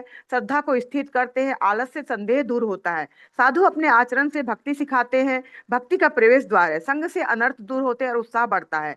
अभ्यास को बेहतर बनाने के उपाय, नियमित रूप से भक्तों की संगति, अनुभवी भक्तों से मार्गदर्शन, नकारात्मक सोच से सचेत दूरी बनाना। दूसरा है नाम स्मरण, कलयुग में यह सबसे शक्तिशाली साधन है। भगवान स्वयं अपने नाम में पूर्ण रूप से उपस्थित है। नाम जप से हृदय शुद्ध होता है और प्रेम भक्ति विकसित होती है। व्यक्तिगत सुधार में उपाय, निश्चित समय और संख्या में जप, अपराधों से बचने का प्रयास, जप के समय मोबाइल से, विचारों से दूरी, इससे चित्त की शुद्धि और दुखों का नाश होता है। तीसरा है भागवत श्रवण, श्रवण से ज्ञान और भक्ति दोनों बढ़ती है। भगवत कथा हृदय में भगवान की लीलाओं को जीवंत करती है यह एवं हमारी साधना को सही दिशा देती है। अभ्यास में सुधार के उपाय, प्रतिदिन थोड़ा शास्त्रों का अध्ययन, पढ़ना ही नहीं मनन भी करना, वरिष्ठ भक्तों से प्रश्न पूछना, ये सभी उपाय हृदय को शुद्ध, संशय से दूर एवं हमारी भक्ति को भावयुक्त बनाता है। चौथा है मथुरावास, मथुरा वृंदावन जैसे धामों में भगवान साक्षात वास करते हैं। वहां किया गया थोड़ा सा भी भक्ति कर्म अनेक गुना फल देती है। मथुरा की भूमि के श्रवण, स्मरण, महिमा गान, दर्शन या स्पर्श मार्ग से मनुष्य की सारी इच्छा पूरी होती है। अभ्यास के सुधार, धाम यात्रा को सेवा भाव से करना, प्रतिदिन धाम स्मरण या धाम लीला का चिंतन, धाम को भोग विलास नहीं तपस्या का साधन मानना। श्री विग्रह पूजन, भगवान भक्त की भावना के अनुसार विग्रह रूप में प्रकट होते हैं। सेवा से अनुशासन, शुद्धता और भगवान के प्रति प्रेम विकसित होता है। मेरे स्वयं के अभ्यास में सुधार के उपाय, नियमित और नियमबद्ध पूजा, बाह्य नहीं आंतरिक भाव पर ध्यान रखना। सेवा को कर्तव्य नहीं सौभाग्य मानना, इससे मन की एकाग्रता, सेवा भाव का विकास एवं भगवान से व्यक्तिगत संबंध स्थापित होता है। अतः निष्कर्ष यह है कि साधना भक्ति केवल नियमों का पालन नहीं बल्कि सचेत, प्रेमपूर्ण और निरंतर अभ्यास है। इन 5 शक्तिशाली साधनों को यदि हम निष्ठा, नियम, विनम्रता, प्रेम और सही शुद्ध भावना से अपनाए तो साधना धीरे धीरे भाव भक्ति और प्रेम भक्ति की ओर अग्रसर होती है। थोड़ी सी शुद्ध भक्ति भी भगवान को वश में कर लेती है। अब मैं टूटू प्रभु जी को आमंत्रित करना चाहती हूँ और उनसे उनको वो अपने प्रश्नों की प्रस्तुति दे। हरे कृष्ण प्रभु। हरे कृष्णा, धन्यवाद सीमा माता जी। हरे कृष्णा प्रभु जी, माता जी सभी को धर्म प्रणाम। मेरा सेकंड क्वेश्चन है भक्ति रसामृत सिंधु चैप्टर 14 से, युक्त वैराग्य और झूठे त्याग फाल्गु वैराग्य के बीच अंतर स्पष्ट करें। इसका आंसर कुछ इस प्रकार है। फाल्गु वैराग्य, प्रापंचिकताय बुद्ध्या हरि संबंधी वस्तुनः मुर्मुक्षुभिः परित्यागो वैराग्यम फाल्गु कथ्यते। मुक्तिकामी व्यक्ति श्री भगवान से संबंधित वस्तुओं को भौतिक समझकर उनका परित्याग कर देते हैं। उनका संन्यास अपूर्ण कहलाता है। उदाहरण, निर्विशेषवादी और मायावादी। युक्त वैराग्य, अनासक्तस्य विषयान् यथाहम् उपयुञ्जतः निर्बन्धः कृष्ण संबंधे युक्त वैराग्यम उच्यते। जब कोई किसी चीज से आसक्त नहीं होता है लेकिन साथ ही कृष्ण से जुड़ी हर चीज को स्वीकार करता है तो वह सही मायने में अधिकार जताने की भावना से ऊपर होता है। किसी को भौतिक ऐश्वर्य से आसक्त नहीं होना चाहिए लेकिन कृष्ण चेतना आंदोलन को आगे बढ़ाने के लिए भौतिक ऐश्वर्य को स्वीकार किया जा सकता है। दूसरे शब्दों में भौतिक ऐश्वर्य को युक्त वैराग्य यानी त्याग के रूप में स्वीकार किया जा सकता है। उदाहरण कृष्ण चेतनाशील भक्त। हरे कृष्णा, मैं यहाँ पे अपना वाणी को विराम देता हूँ। अगर मुझसे कहीं त्रुटि हुआ है तो इसके लिए मैं क्षमा प्रार्थी हूँ। आगे मैं सूर्यमल प्रभु जी को आमंत्रित करता हूँ कि वो अपना प्रस्तुतिकरण प्रस्तुत करें। हरे कृष्ण प्रभु जी। हरे कृष्णा प्रभु जी। धन्यवाद प्रभु जी। हरे कृष्णा, सभी को दंडवत प्रणाम।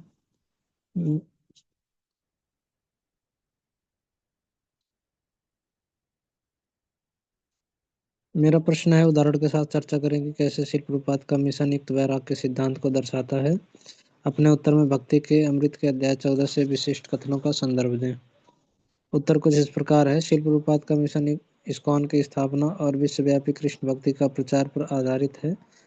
युक्त वैराग्य के सिद्धांत को स्पष्ट रूप से दर्शाता है। युक्त वैराग्य का अर्थ है भौतिक वस्तुओं और संसाधनों का उपयोग भगवान की सेवा में करना बिना उनमें आसक्ति रखे, ताकि वे भक्ति के लक्ष्य को प्राप्त करने में सहायक बने।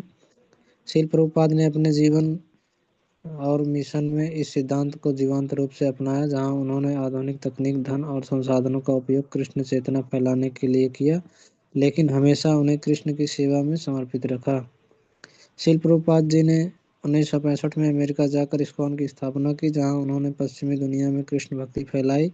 उनका मिशन युक्त वैराग्य का जीता जागता उदाहरण है, क्योंकि उन्होंने भौतिक संसाधनों को भक्ति प्रचार के लिए उपयोग किया, लेकिन कभी उनमें आसक्ति नहीं रखी। आधुनिक यातायात और तकनीक का उपयोग श्रील प्रभुपाद ने जहाजों, विमानों और अन्य परिवहन साधनों का विश्व यात्रा की, ताकि कृष्ण भक्ति का प्रचार कर सके। वे कहते थे कि ये साधन कृष्ण की सेवा के लिए है, न कि व्यक्तिगत सुख के लिए। भक्ति रसामृत सिंधु के अध्याय 14 में इसी सिद्धांत को उदाहरण देते हुए श्रील प्रभुपाद लिखते हैं। यहाँ वे स्पष्ट करते हैं कि युक्त वैराग्य में भौतिक उत्पादों को कृष्ण चेतना में उपयोग करना शामिल है। श्रील प्रभुपाद ने खुद विमानों का उपयोग कर दर्जनों देशों में मंदिर स्थापित किए, लेकिन ये यात्राएं हमेशा प्रचार के लिए थी, न कि प्रचार के लिए। हरे कृष्णा। इसी के साथ मेरी प्रस्तुति समाप्त होती है। अगर मेरी प्रस्तुति में कोई त्रुटि होगा तो उसके लिए मैं क्षमा प्रार्थी हूँ। आगे मैं सीमा माता जी को आमंत्रित करता हूँ कि अपने प्रश्नों की प्रस्तुति आगे बढ़ाएं। आशा माता जी। आशा माता जी को आमंत्रित करता हूँ कि वो अपने प्रश्नों की प्रस्तुति आगे बढ़ाएं। हरे कृष्णा। आशा माता जी। धन्यवाद प्रभु जी। हरे कृष्ण प्रभु जी, हरे कृष्ण माता जी, सभी को पांचांग प्रणाम। मेरा सेकंड प्रश्न है, भक्ति अमृत के अध्याय 15 के संदर्भ में स्पष्ट कीजिए कि किस प्रकार गोपियों की कामुक मनोवृत्ति किसी प्रकार के भोग विलास की ओर संकेत नहीं करती।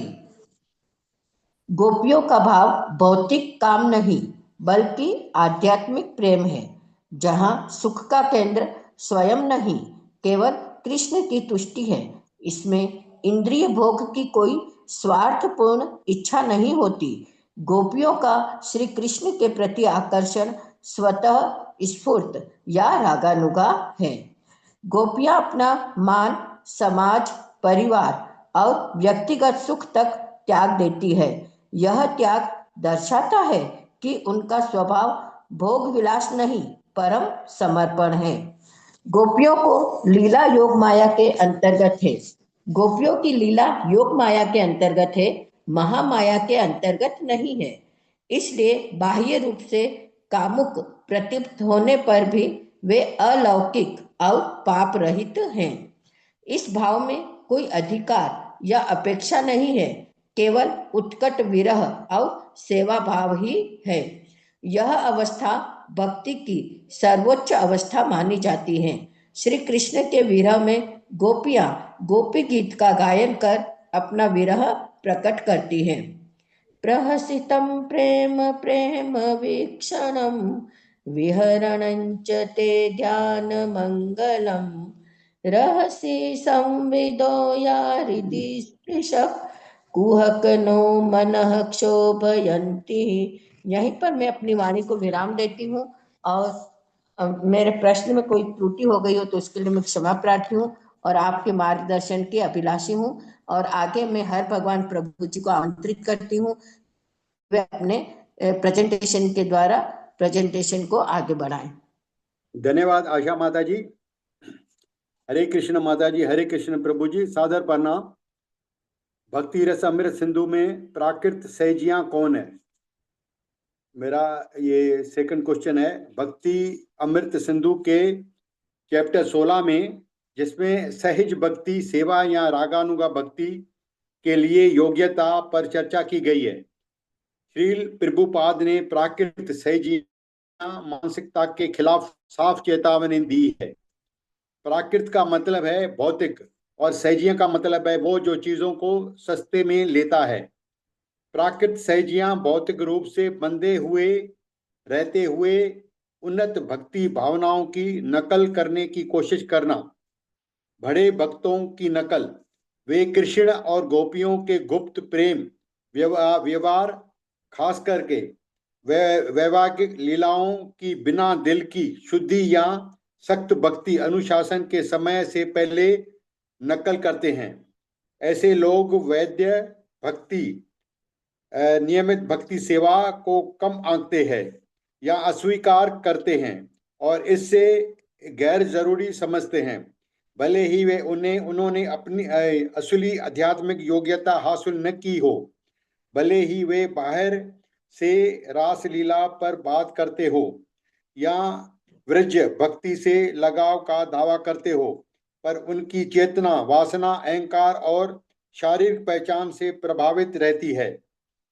भक्ति जीवन के लिए खतरा, उनका तरीका आध्यात्मिक से खतरनाक माना जाता है, क्योंकि ये भगवान के सच्चे प्यार के बजाय खुद को धोखा देने और गिरावट की ओर ले जाता है। सच्ची शिक्षा की तुलना, श्रील प्रभुपाद बताते हैं कि सच्ची रागुनुगा भक्ति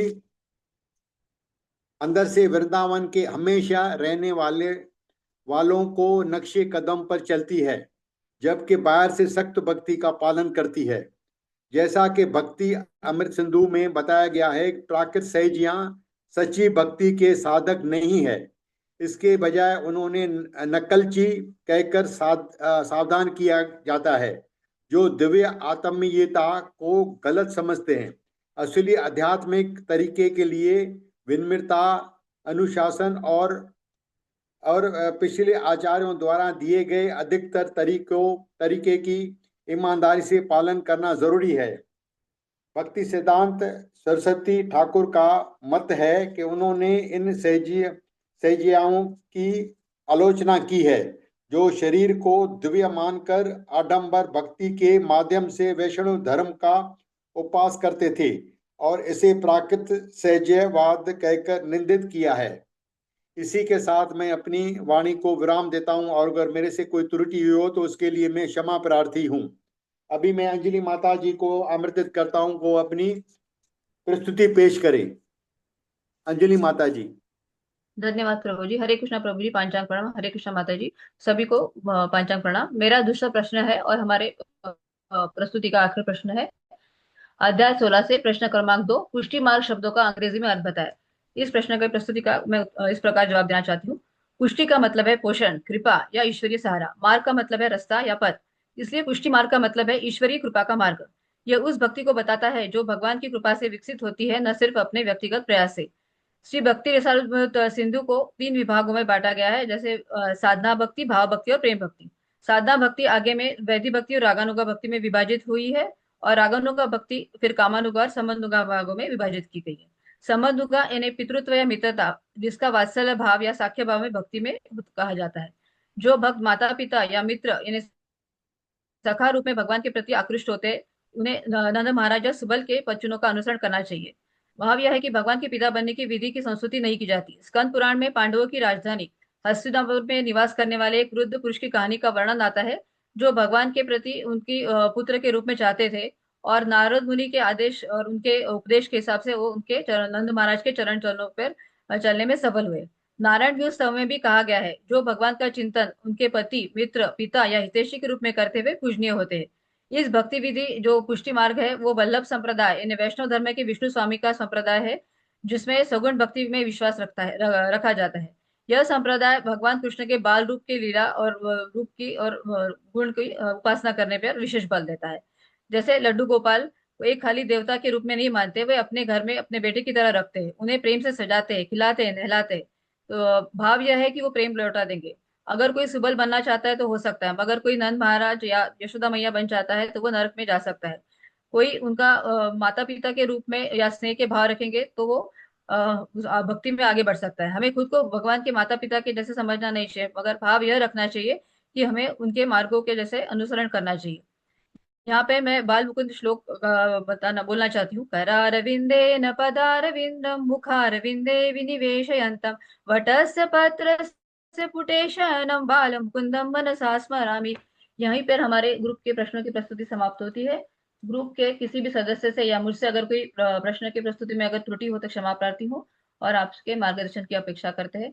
वांछा कल्पतरुभ्यश्च कृपा सिन्धुभ्येव च पतितानां पावनेभ्यो वैष्णवेभ्यो नमो नमः। हरे कृष्णा कृष्णा कृष्णा हरे कृष्ण हरे, कृष्ण हरे हरे हरे राम हरे राम राम हरे हरे। अनंत कोटि वैष्णव की जय, जगत शिल्प पाद की जय, षड गोस्वामी की जय, रूप गोस्वामी पाद की जय। हरे कृष्णा। हरे हरे कृष्णा कृष्णा। सभी को। हाँ, सभी ग्रुप को बहुत बहुत धन्यवाद कि आप लोगों ने बहुत अच्छी प्रेजेंटेशन दी है और समय से समाप्त भी की है। इसमें दो तीन प्रश्न हैं जो आपकी स्लाइड में ही आए थे। अंजलि माता जी की में ही आया था कि एक वैदिक भक्ति और रागानुगी भक्ति में क्या अंतर है, व्हाट इज डिफरेंस बिटवीन वैदिक भक्ति एंड रागानुगी भक्ति। तो एक तो ये बताना है कि आपने क्या सीखा इससे, वैदिक भक्ति और रागानुगा भक्ति में दोनों में क्या अंतर है, कैसे करते हैं, और भक्ति रसामृत सिंधु का जो मुख्य उद्देश्य है, ठीक है, ऑब्जेक्टिव है, वो क्या है, और इस अध्ययन करने से क्या लाभ है। ये तीन प्रश्न है। हरे कृष्णा प्रभु जी। मैं पहले प्रश्न का उत्तर देने का प्रयास करती हूँ। तो वैदिक भक्ति यानी जो विधि विधानों द्वारा की गई भक्ति होती है। तो ऐसा कहा जाता है कि जो रागानुगा भक्ति वो स्वयं स्फूर्त होती है, जैसे अंदर से जो आती है वैसा कहा जाता है। उसमें ने हमको जो नियमों का पालन करना ऐसा जरूरी नहीं है, लेकिन विधि विधानों का पालन करना वैदिक भक्ति में आता है। तो हो सकता है उसमें हम लोग आगे, क्योंकि साधन भक्ति में आती है तो हम लोग आगे ज्यादा उच्चतम जो भक्ति की कोटि को हम लोग पहुंच सकेंगे कि ये नहीं। लेकिन रागानुगा भक्ति जो है, जो रागात्मिका भक्ति का अनुसरण करती है नहीं, जैसे व्रजवासियों का, तो उसमें सफलता ज्यादा मिलती है प्रभु जी। हरे यस कृष्णा। यस। हाँ, तो इसमें जो नियम आप बोल रहे हैं, नियम विधि विधान, विधि विधान में एक साथ और जोड़ सकते हैं जी शास्त्र। जी, शास्त्र, हाँ विधि हाँ, शास्त्रों का भी शास्त्रों अनुसरण। शास्त्रों के नियम विधि विधान से। जी जी तो अगर कोई विधि भक्ति वैदिक भक्ति जो है शास्त्रों के नियमों के अनुसार से करते हैं और सिद्धांतों का पालन करते हैं तो उसे हम जी वैदिक भक्ति कहते हैं। और रागानुग भक्ति क्या होता है, रागात्मक भक्ति का जो अनुसरण करते हैं, प्रेम भाव राग दिखाते हैं। तो जैसे जी। कि अनुसरण कौन करता है, वृंदावन के भक्तों में, ब्रजवासी के भक्तों में जो पाया जाता है। ठीक है, अब दूसरा प्रश्न है, भक्ति रसमर सिंधु का मुख्य उद्देश्य क्या है। तो हरे इसका भी कृष्ण मैं प्रभु। हाँ सीमा माता जी आप दे दीजिए। हरे हाँ, कृष्णा। भक्ति रस में सिंधु का मुख्य उद्देश्य मनुष्य को भौतिक सुखों से हटाकर भगवान के शुद्ध प्रेम में स्थित करना और आध्यात्मिक जो आनंद है वो सर्वोच्च स्थिति तक पहुंचाने का ही सबसे बड़ा उद्देश्य वही है कि उसमें सभी को मतलब भौतिक सुख से हटा के भगवान के जो आनंद है, भगवान के प्रेम में जो आनंद है, भगवान की सेवा में जो आनंद है, उस आनंद को तक पहुंचाना, भौतिक बंधनों से मुक्ति दिलाना।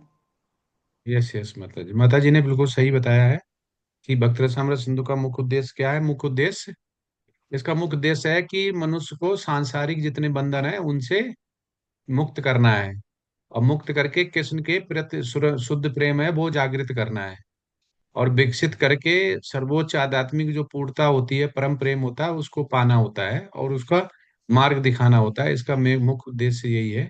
और इस ग्रंथ के अध्ययन से क्या लाभ है, ये अगला प्रश्न है। हरे कृष्णा प्रभु जी। मैं प्रयास करना चाहती हूँ।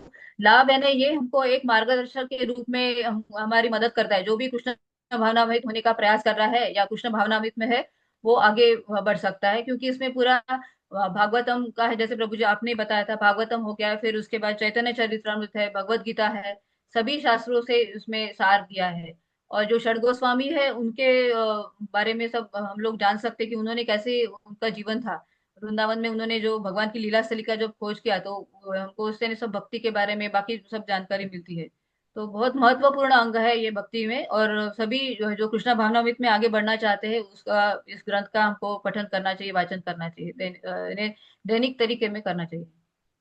यस हरे माता कृष्णा। जी, धन्यवाद। अब किसी का कोई प्रश्न हो तो पूछ सकते हैं, नहीं तो समाप्ति हो गई है हरे दोनों कृष्णा प्रभु जी। हाँ। हरे कृष्णा प्रभु जी। दंडवत यस प्रणाम प्रभु जी। ग्रुप प्रभु जी मेरा एक क्वेश्चन है, वो मैं थोड़ा आवाज नहीं आ रही प्रभु जी आपकी, मुझे तो अंदर सुनाई दे रहा है।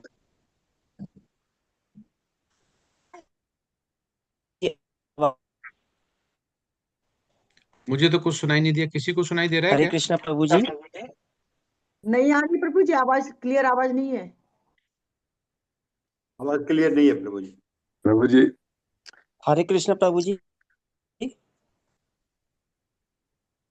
अब आई आवाज?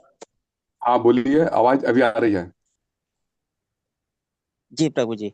प्रभु जी मेरा एक कॉन्सेप्ट क्लियर नहीं हो पा रहा थोड़ा, हाँ कि जब हमारे अंदर परमात्मा बैठे हुए हैं जो हमें वॉच कर रहे हैं, तो प्रभु जी हम फिर भी गलत काम क्यों कर जाते? क्या हमारी इंद्रियां इतनी बलवती होती हैं कि वो परमात्मा को भी डिफीट कर पा रही हैं? देखो प्रभु जी, भगवान जो श्री कृष्ण है वो कह रहे हैं श्रीमद् भागवतम भगवान और श्रीमद् भगवत गीता में भी, कि हम जो भी आप कर रहे हैं उसमें कोई हस्तक्षेप नहीं करते हैं। आत्मा परमात्मा वो हमें वॉच करती है, हमारे शरीर में है, लेकिन वो हमारे किसी भी हस्तक्षेप नहीं करता। और ये हमारा कोई हमारे जन्मों से जन्मों के कर्म का है, हम जन्मों से जन्म हमारी आदत पड़ी हुई है, इसलिए हम ऐसा कर जाते हैं। हम भक्ति में अभी हम बोलते हैं भक्ति के किसी भी एक अंश मात्र भी नहीं है। हम भक्ति में आने का ये नहीं सोच सकते हैं कि हमें परमात्मा बचा क्यों नहीं रहा है। हमें बचा इसलिए नहीं रहा है कि हमारी ये जन्मों जन्मों का जो कर्म है वो हमें आगे लागे रखता है, और इसीलिए हमारी ये आदत पड़ जाती है। इसलिए हमसे ऐसे कर्म कार्य हो जाते हैं जो कि भौतिक कार्य होते हैं, उसकी वजह से हमें आध्यात्मिक कार्य नहीं होते हैं और हमें पश्चाताप होता है या गिल्ट फील होती है। ठीक है प्रभु जी।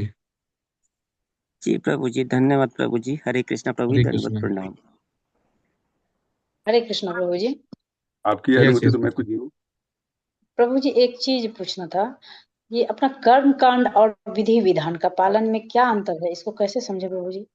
ऐसे समझ सकते हैं माता जी, जैसे आपका मकान बन रहा है और आपने पंडित को बुलाया पूजा करने के लिए, तो अगर उसने विधि विधान से नहीं कर रहा है, शास्त्र फॉलो नहीं कर रहा है, उसको जो आता है वो कर रहा है, उसने मंत्र पढ़े, जैसा उसके पारिवारिक चला आया, जितना वो जानता है वैसे उसने पढ़ के पूजा पाठ कर दी, तो उसको कर्मकांडी बोलते हैं। जैसे गंगा के किनारे गृह पूजन हो गया, शादी विवाह हो गया, जितने भी इसमें पंडित आते हैं जो भी वो करते हैं वो उसको कर्मकांड बोलते हैं।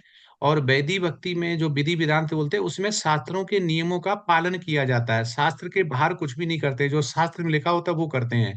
तो एक जगह शास्त्र हैं, एक जगह शास्त्र हैं, लेकिन पूर्ण रूप से नहीं है, उसको नॉलेज नहीं, पूरा पूरा डिपेंड किस पे है? पंडित पे डिपेंड है। पंडित क्या बोल रहा है हमें नहीं पता, वो क्या करके जा रहा है, गलत कर रहा है सही कर रहा है, मंत्र उच्चारण सही कर रहा है या गलत कर रहा है। तो दोनों मंत्र यही है कि कर्मकांडी हो गया, एक हो गया विधि विधान से शास्त्रों का नियम पालन करके। एक जगह शास्त्रों का नियम का पालन हो रहा है, एक तरफ शास्त्रों के नियम का पालन नहीं हो रहा है। जी धन्यवाद प्रभु जी। हरे कृष्ण।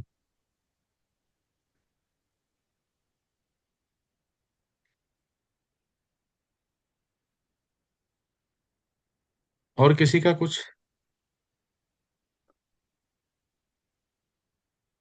ये कोई लिखा हुआ आया कुछ? हरे कृष्ण प्रभु जी, मेरे में प्रश्न है, 2 दिन से मैं 2 दिन पहले एक स्वप्न देखा था जिसे परम पूज्य राधानाथ स्वामी महाराज का मैंने दर्शन किया और उनके साथ चला एक जगह पर गया और गुरु महाराज मुझको कुछ सीख दे रहे थे, अब ज्यादा याद नहीं। इसका क्या अर्थ है? इसका अर्थ ये है कि आप अच्छा सोच रहे हैं, आपने जो सोचा है वो आपके साथ हुआ है।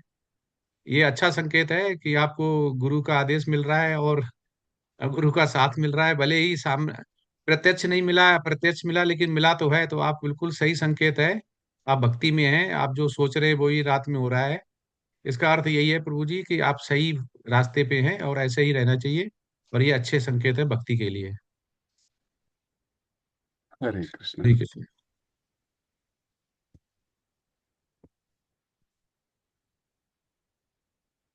माता जी वो बता दिया सुबह का अटेंडेंस का और वो सब कुछ?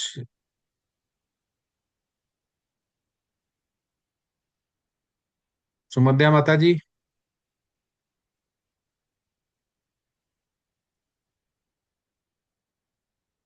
माता जी शायद लेफ्ट हो गए, नेट का इशू शायद प्रभु प्रभु जी। हरे कृष्ण। नहीं, माता जी तो हैं लेकिन अच्छा नेट आवाज नहीं आ रही उनकी। हाँ आवाज नहीं आ रही है, नेट का प्रॉब्लम आ गया है। नेट का मतलब स्ट्रेंथ कम है।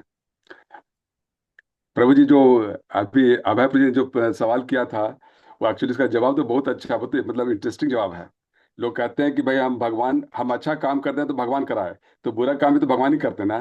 तो यहाँ पर एक कंफ्यूजन क्या है, लोगों के हर लोग के दिमाग में बात चलती रहती है। सबसे बड़ी बात क्या होती है, भगवान जो है अनुमति देते हैं, काम नहीं करवाते, किसी के काम में इंटरफेयर नहीं करते, ना पाप में ना पुण्य में, कभी भी मतलब इंटरफेयर नहीं करते हैं।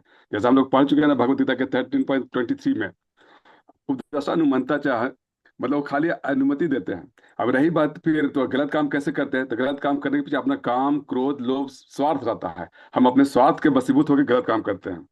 और इसका उदाहरण में क्या दिया जाता है कि अगर एक ड्राइवर है, गाड़ी और ड्राइवर, तो ड्राइवर जो है उसको अगर ट्रैफिक का रूल्स फॉलो नहीं करता है, एक्सीडेंट करता है, तो गलती सारी ड्राइवर की हो गई। यहाँ पर ड्राइवर क्या हुआ, ड्राइवर जीवात्मा हो गए, और ट्रैफिक का रूल्स क्या हो गया, भगवान की व्यवस्था हो गई। अभी भगवान हम लोग सभी भक्तों को शास्त्र और गुरु के माध्यम से पूरा निर्देश देते हैं, you have to go like this, you have to follow this one. लेकिन हम लोग फॉलो नहीं करते हैं, मनमानी करते हैं, तो फिर कुछ भी हुआ तो श्रेय हम ही को जाएगा, मतलब उसके जो क्रेडिट हम ही लोग जाता है। जैसे सूरज भगवान है, रोशनी देते हैं, रोशनी में कोई मंदिर जाता है, कोई चोरी करता है, तो इसमें सूरज भगवान थोड़ी दोषी हो जाते हैं। दोषी तो होता है जो काम कर रहा है, जो जीव जो अपने लालच में, अपने स्वार्थ में जो काम करने जा रहा है, उसकी हो गया। माता पिता अपने बच्चों को अच्छे ज्ञान देते हैं, अच्छे संस्कार देते हैं, लेकिन बच्चा फिर भी गलत संगति में जाके बिगड़ जाता है, तो इसमें माता पिता थोड़ी दोषी होंगे। दोषी कौन हुआ, जीव। वही उसी तरह से भगवान कभी दोषी नहीं हो सकता है। भगवान किसी का पाप पुण्य, अच्छे कर्म बुरे कर्म कभी भी इंटरफेयर नहीं करते। भगवान रास्ता दिखाते हैं। हाँ, आप ये बोल सकते हैं कि जो भगवान की भक्ति करता है उसको भगवान मतलब एक बुद्धि देते हैं, विवेक देते हैं कि भाई तुम इस रास्ते पर चलो। भगवान बोलते हैं ना 10.10 में, तेसाम सतत युक्तानाम मतलब तेसाम सतत युक्तानाम भजताम प्रीति पूर्वकम ददामी बुद्धि योगम तम ये न माम उपयांति थे। मतलब भगवान बुद्धि विवेक देते हैं कि देखो अगर तुम ऐसा करोगे तो ये फल मिलेगा, और इस तरह से करोगे तो यह फल मिलेगा। इसका मतलब क्या हो गया, आपको विवेक दे दिए, नाउ यू हैव टू जज। अब क्या करना तुम्हारे अच्छा रहेगा, बस। भगवान ये नहीं कहते तुम अच्छा काम करो या बुरा काम करो। अर्जुन को भी जब कुरुक्षेत्र के युद्ध में भगवान ने सब कुछ समझा दिया, फिर लास्ट में पूछे भाई इतना कोलाहल है, युद्ध का क्षेत्र मैदान है, कुछ तुम सुने या नहीं सुने। पूछते हैं अर्जुन मैंने जो बताया तुम सुना क्या, सब कुछ सुन लिया ना, कि फिर दोबारा बताऊं तुमको। अर्जुन तो नहीं नहीं मैं सब सुन लिया। फिर अर्जुन फिर तुम्हारी जो इच्छा करो, तो कृष्ण वचन तुम्हारा, मतलब आप जो कह रहे हैं मैं उसी को फॉलो करूंगा। तो भगवान के वचन तो दिया हुआ है सबके सामने। हम लोग के अंतरात्मा में भी बात आ जाती है कि ये गलत हो रहा है, फिर भी हम करते हैं, दुनिया करे हमको क्या, बस दुनिया के चक्कर में अपने स्वार्थ के वशीभूत होकर हम लोग भी गलत काम कर बैठते हैं। और जब गलत होता है, जब उसका परिणाम आता है, तो भगवान को दोष देते हैं, जो कि सबसे गलत बात है। इल्यूजन एक तरह से। जी प्रभु जी। हरि बोल प्रभु जी, हरे कृष्णा। धन्यवाद प्रणाम सभी को। हरे कृष्ण। हरे कृष्ण। ठीक है, तो आज विराम देते हैं, चलते हैं। वांछा कल्पतरुभ्यश्च कृपा सिंधु एव पतितनां पावनेभ्यो वैष्णवेभ्यो नमो नमः। हरे कृष्ण कृष्ण कृष्ण हरे हरे, हरे राम राम राम हरे हरे। अनंत कोट वैष्णव वृंद की जय। श्रील प्रपाद की जय। सभी वैष्णव आचार्यों की जय। सभी वैष्णव भक्तों की जय। श्रीमद् भागवतम की जय। श्रीमद् भगवद गीता की जय। भक्त रसामृत सिंधु की जय। हरे कृष्णा। सभी आगे प्रभु की जय। आपकी जय। हरे कृष्णा। हरे कृष्णा। सादर प्रणाम। हरे कृष्णा। हरे कृष्णा। हरे कृष्णा। हरे कृष्णा।